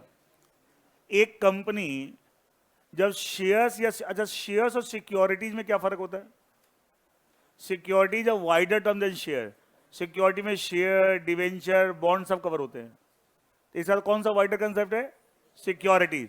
तो कंपनी मतलब कंपनी सिक्योरिटी इशू कर, शेयर भी हो सकता है, डिवेंचर भी हो सकता है, बॉन्ड भी हो सकता है, ये सब सिक्योरिटीज है। Share is also part of that. तो which one is the wider वो टर्म, शेयर और security? Security is a wider term, security is a wider term. तो मैं एक चार्ट बनवा रहा हूं, ध्यान सुनिएगा और चार्ट जरूर नोट करना है।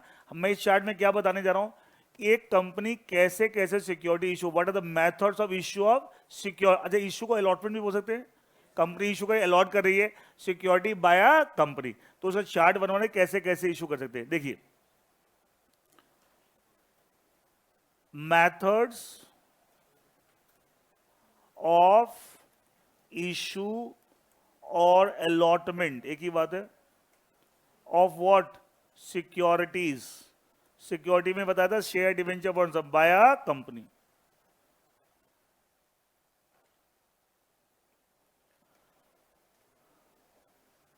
बेटा बस अभी आर्टिकल्स ऑफ एसोसिएशन एक डॉक्यूमेंट होता है कंपनी का, एंड हर कंपनी के 2 डॉक्यूमेंट मैंडेटरी होते हैं, एक मेमोरेंडम और एक आर्टिकल। इसके बारे में मैं डिटेल में आगे पढ़ाऊंगा, अभी टेंशन मत लेना, आर्टिकल अभी नहीं, पूरा टॉपिक आएगा इसी चैप्टर के अंदर, मेमोरेंडम आर्टिकल बता दूंगा मैं आपको।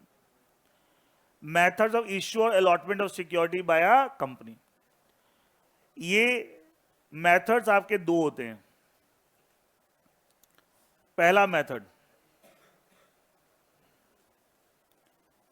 Invitation and then allotment. Invitation and then allotment. Invitation and then allotment, ये मेथड का नाम है।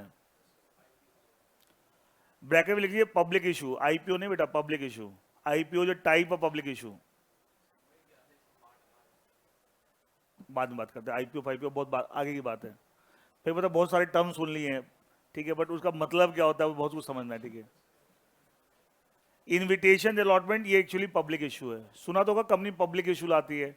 अच्छा, जैसे ये बोले था आईपीओ, तो आईपीओ था इनिशियल पब्लिक ऑफरिंग।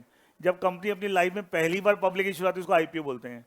और पहली बार के बाद जितनी बार लाती है पब्लिक इशू एफपीओ बोलते हैं, फर्दर पब्लिक ऑफरिंग। ये सब बात की बातें हैं, आप खाली दोनों ही पब्लिक इशू, आईपीओ भी पब्लिक इशू है, एफपीओ।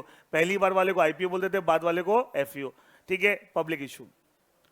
तो अगर आपसे पूछे कि कंपनी जब पब्लिक इशू लाती है तो किस मेथड से सिक्योरिटी अलॉट करे, तो क्या बोलोगे? Invitation and then allotment. क्या बोलोगे? Invitation and then allotment. Clear है? क्या करती है? Invitation and then allotment, invite करके अलॉट। क्या ये स्मॉल स्केल पे होता है, लार्ज स्केल पे? लार्ज स्केल पे। कैसे लार्ज स्केल पे? अब मैं इसमें थोड़ा सा बताता हूं आपको।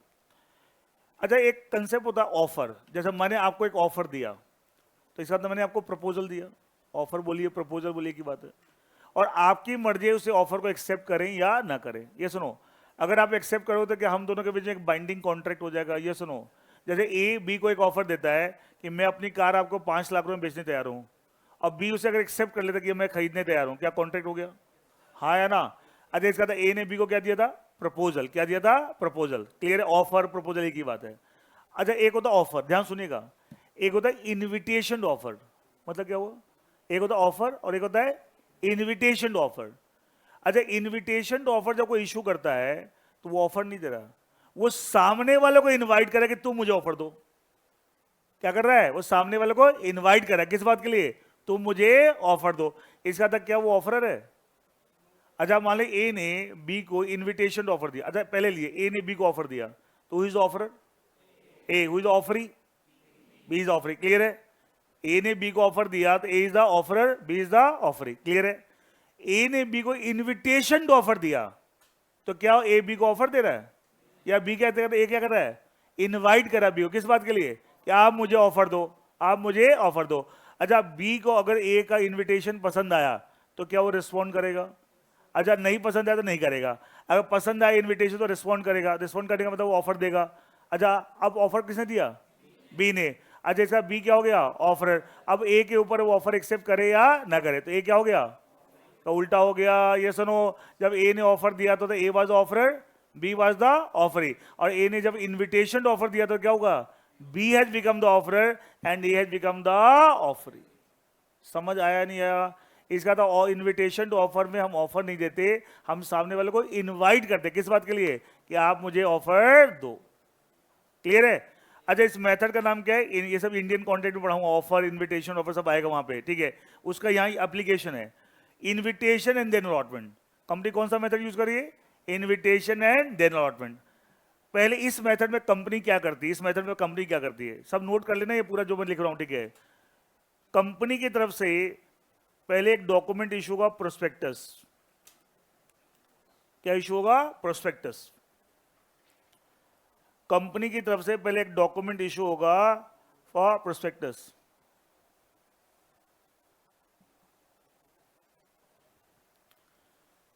कंपनी पहले एक डॉक्यूमेंट इशू करती है। इस मेथड से जब भी सिक्योरिटी अलॉट होती है तो कंपनी की तरफ पहले एक डॉक्यूमेंट इशू होता है, क्या बोलते हैं? प्रोस्पेक्टस।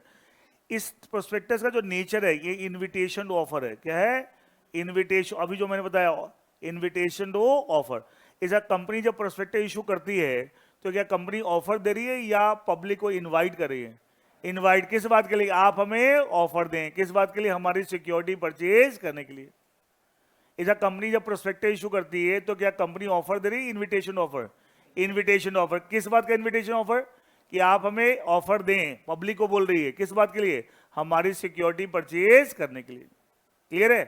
अच्छा, अब जब कंपनी ने प्रोस्पेक्टस इशू किया इनविटेशन ऑफर। अच्छा, अब जितने भी इन्वेस्टर्स हैं उनमें से जिस इन्वेस्टर को ये इनविटेशन पसंद आएगा, क्या वो एप्लीकेशन लगाएगा? हाँ या ना? अरे हाँ या ना? अच्छा, जो एप्लीकेशन लगा रहे हैं इसका तो वो क्या कर रहे हैं? कंपनी ने उनको इनविटेशन ऑफर दिया था तो वो रिएक्शन दे रहे, तो क्या है? ऑफर। वो क्या दे रहे हैं? ऑफर। अच्छा, अब कंपनी क्या करेगी? अलॉटमेंट करेगी। हाँ है ना? तो कंपनी जो अलॉटमेंट करेगी, अलॉटमेंट ऑफ सिक्योरिटीज, वो क्या है? Acceptance of offer. क्या है? Acceptance of offer. पहले कंपनी की तरफ से क्या इशू हुआ? प्रोस्पेक्टस। क्या इशू हुआ? प्रोस्पेक्टस। उसका नेचर क्या है? Invitation to offer. ऑफर नहीं है, इनविटेशन टू ऑफर। फिर सामने से आपको जो भी इन्वेस्टर्स को वो इनविटेशन पसंद आएगा वो आपको एप्लीकेशन लगाएंगे, जिनको नहीं पसंद आएगा नहीं लगाएंगे। अच्छा, जो लगा रहे हैं इसका तो ऑफर दे रहे हैं। अब कंपनी इनको अलॉटमेंट कर रही है, सिक्योरिटी, शेयर, डिवेंचर जो भी है, तो क्या रही? ऑफर को एक्सेप्ट कर रही है। Acceptance of offer. क्लियर है? मैं एक और एग्जांपल समझाता हूं। मान लीजिए मैं कंपनी हूं, आप इन्वेस्टर हो।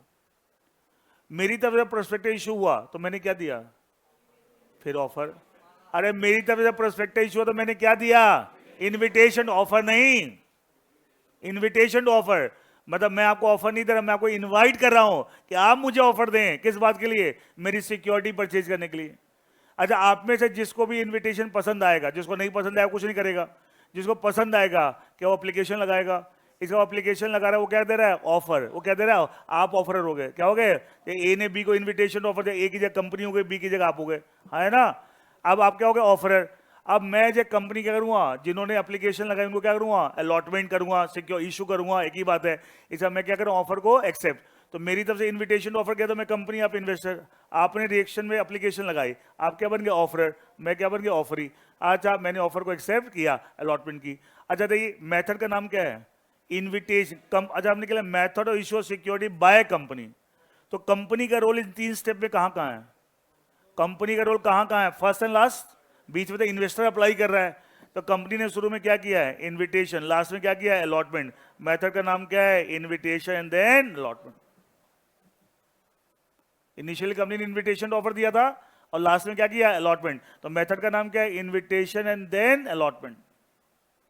First the company made the invitation offer and last में कंपनी मेड द अलॉटमेंट। तो कंपनी का रोल तो फर्स्ट एंड लास्ट में। और method of issue security by company, तो कंपनी क्या कर रही है? पहले इन्विटेशन ऑफर दे रही है, फिर में बीच में आपको इन्वेस्टर ऑफर दे रहा है, और कंपनी लास्ट में क्या? अलॉटमेंट। तो मेथड का नाम क्या हो गया? Invitation and then allotment. Clear है? अच्छा, इसी को क्या बोलते हैं? Public issue. क्या बोलते हैं? Public issue. अब आप खुद बताइए, अगर एक कंपनी पब्लिक इशू लाती है तो क्या उसके लिए प्रोस्पेक्टस इंपॉर्टेंट डॉक्यूमेंट है? अच्छा, पब्लिक इशू का मतलब ही क्या है? Invitation then allotment. और इन्विटेशन टू ऑफर देने के लिए कौन सा डॉक्यूमेंट इशू होता है? प्रोस्पेक्ट है। तो क्या इंटरकनेक्टेड चीजें हैं? यस और नो। जब भी पब्लिक इशू आएगा तो उसके लिए कंपनी क्या देगी? Invitation to offer. Invitation to offer देने के लिए कौन सा डॉक्यूमेंट इशू करेगी? प्रोस्पेक्टस। मतलब prospectus is a invitation to offer document. Clear है? अच्छा, अब कंपनी ने अलॉटमेंट कर दी। सुना होगा कंपनी के शेयर की ट्रेडिंग स्टार्ट हो जाती है स्टॉक एक्सचेंज में। सुना एनएससी पे शेयर ट्रेड हो रहे हैं, इसके रेट बढ़ गए घट गए, बीएससी पे, बॉम्बे स्टॉक एक्सचेंज, नहीं सुना तो होगा। अच्छा, इसके लिए वहां पे ट्रेडिंग कराने के लिए स्टॉक एक्सचेंज पे पहले क्या उस स्टॉक एक्सचेंज की परमिशन लेनी पड़ती है बाय द कंपनी, है ना। उस परमिशन को बोलते हैं लिस्टिंग। क्या बोलते हैं? लिस्टिंग। इसका तो लिस्टिंग कराने का मतलब परमिशन ले रहे हो। अच्छा, जैसे परमिशन मिल जाएगी, लिस्टिंग हो जाएगी, क्या वहां ट्रेडिंग स्टार्ट हो जाएगी। अच्छा, जिनको भी पब्लिक इशू में शेयर मिले, अगर कोई बेचना चाहता है, पैसे वापस चाहिए, क्या वहां पे वो बेच सकता है? इसका अच्छा, ट्रेड का मतलब क्या होता है? Sale and purchase.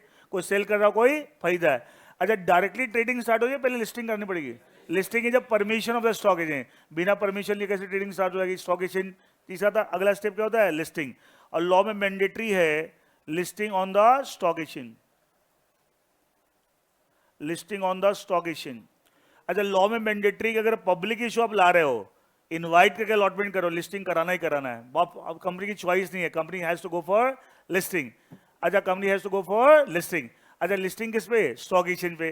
क्या लिस्टिंग करने का मतलब परमिशन मिल गई, अब क्या होने शुरू हो जाएगी? ट्रेडिंग ऑफ दो shares on the stock exchange. अच्छा, ऐसी कंपनी को हम लिस्टेड कंपनी बोलते हैं। क्या बोलते हैं? लिस्टेड। क्योंकि शेयर की लिस्टिंग होगी ऑन द स्टॉक एक्सचेंज। सुना तो होगा लिस्टेड कंपनी, अनलिस्टेड कंपनी मतलब क्या है वो बता रहा हूं। बेटा 5 मिनट रुक जा ना, बैग कई बैग पहले बोरिया बिस्तर समेटना शुरू कर दिया कईयों ने।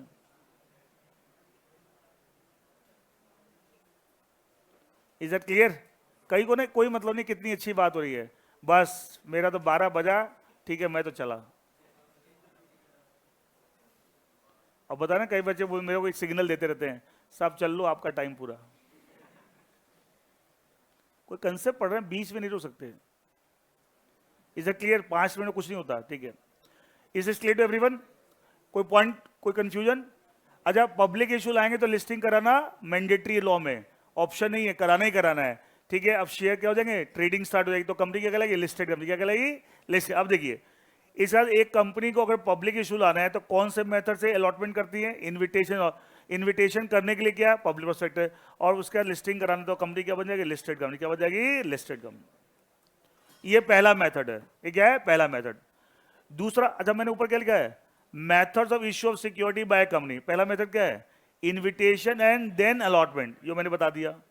दूसरा मेथड है allotment without invitation. Allotment without invitation. कई बच्चे क्या करते हैं, यहां इन्विटेशन पढ़ लेते हैं, विदाउट छोड़ देते हैं। भाई आगे विदाउट भी लगा हुआ है। Allotment without invitation, allotment without invitation. तो क्या है, यहाँ को प्रोस्पेक्टस वगैरह इशू होगा? अच्छा, इन्विटेशन करने के लिए प्रोस्पेक्ट इशू करते हैं और ये विदाउट इन्विटेशन है, तो क्या प्रोस्पेक्ट इशू होगा? नहीं।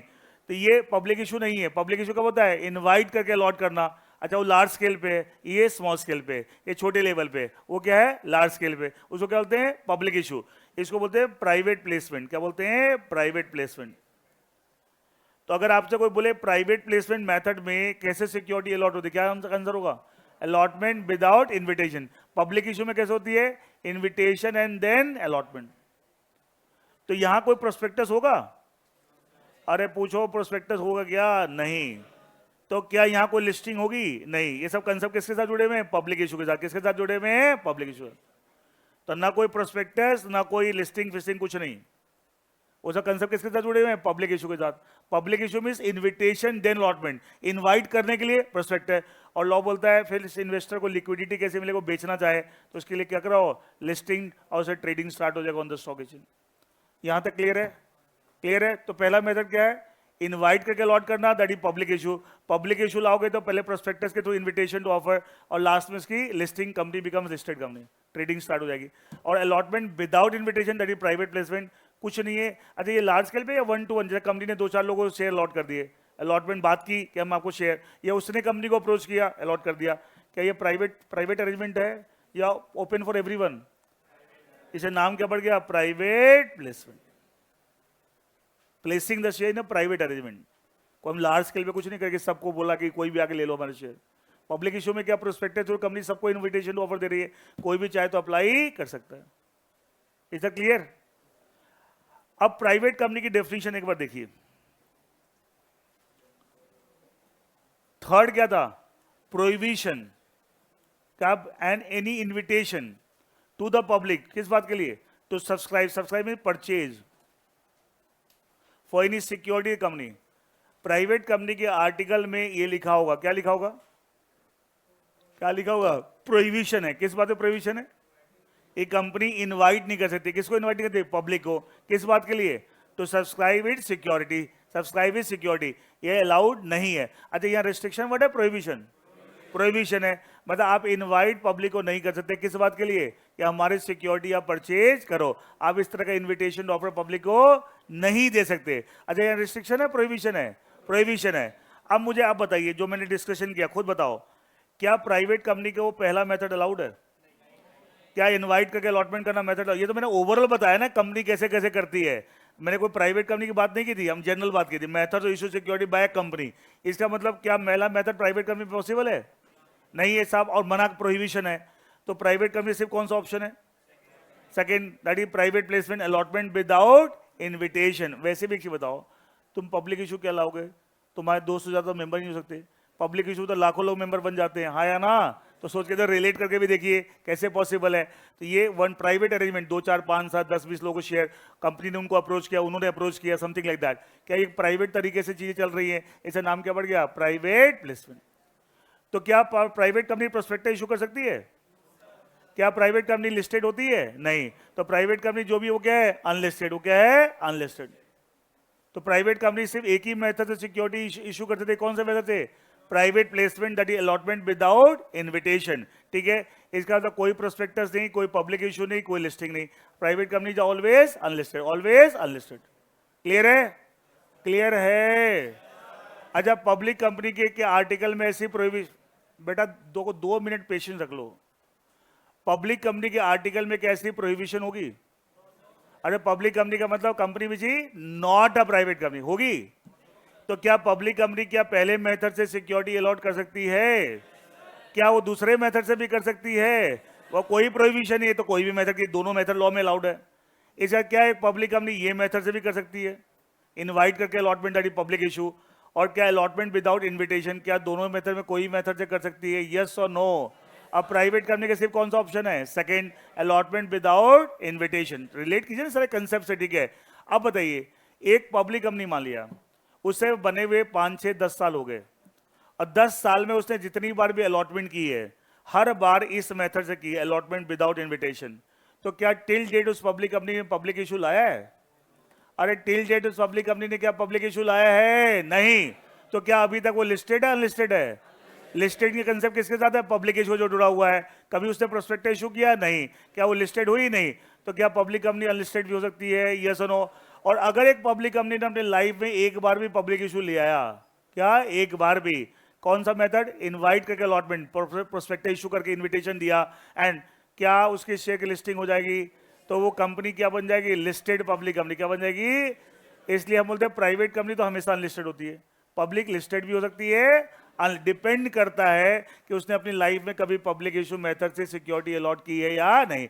और कभी नहीं की, जितनी बार भी की, कैसे? Private placement, allotment without invitation, तो क्या है?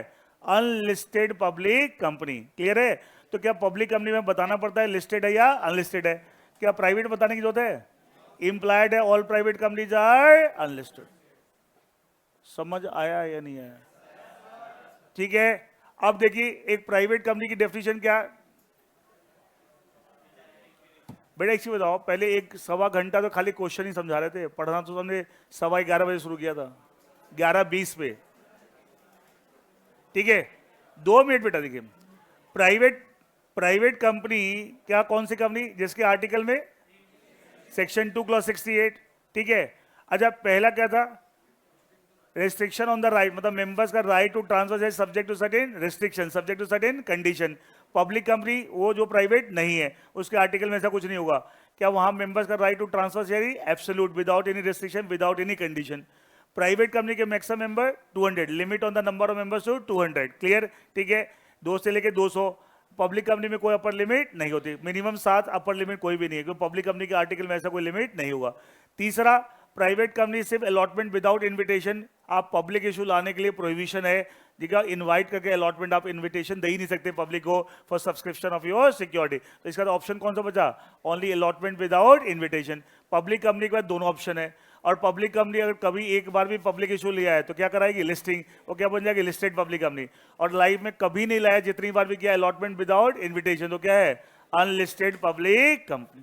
क्लियर है? अच्छा, तीनों का नेचर अलग अलग है। पहला रिस्ट्रिक्शन है, दूसरा लिमिटेशन है, तीसरा प्रोविजन। लेकिन कलेक्टिवली जब हम बोलते हैं तीनों, तो बोलते हैं 3 रिस्ट्रिक्शन। क्या बोलते हैं? बोलते ऐसे हैं, लेकिन तीनों का नेचर अलग अलग है। पहला क्या है? रिस्ट्रिक्शन, दूसरा लिमिटेशन, तीसरा प्रोहिबिशन। बट कलेक्टिवली क्या बोलते हैं? 3 restriction of the private company. ठीक है, ये रिवाइज करके जरूर आना, इसके ऊपर काफी सारी चीज और बात करनी है। ठीक है।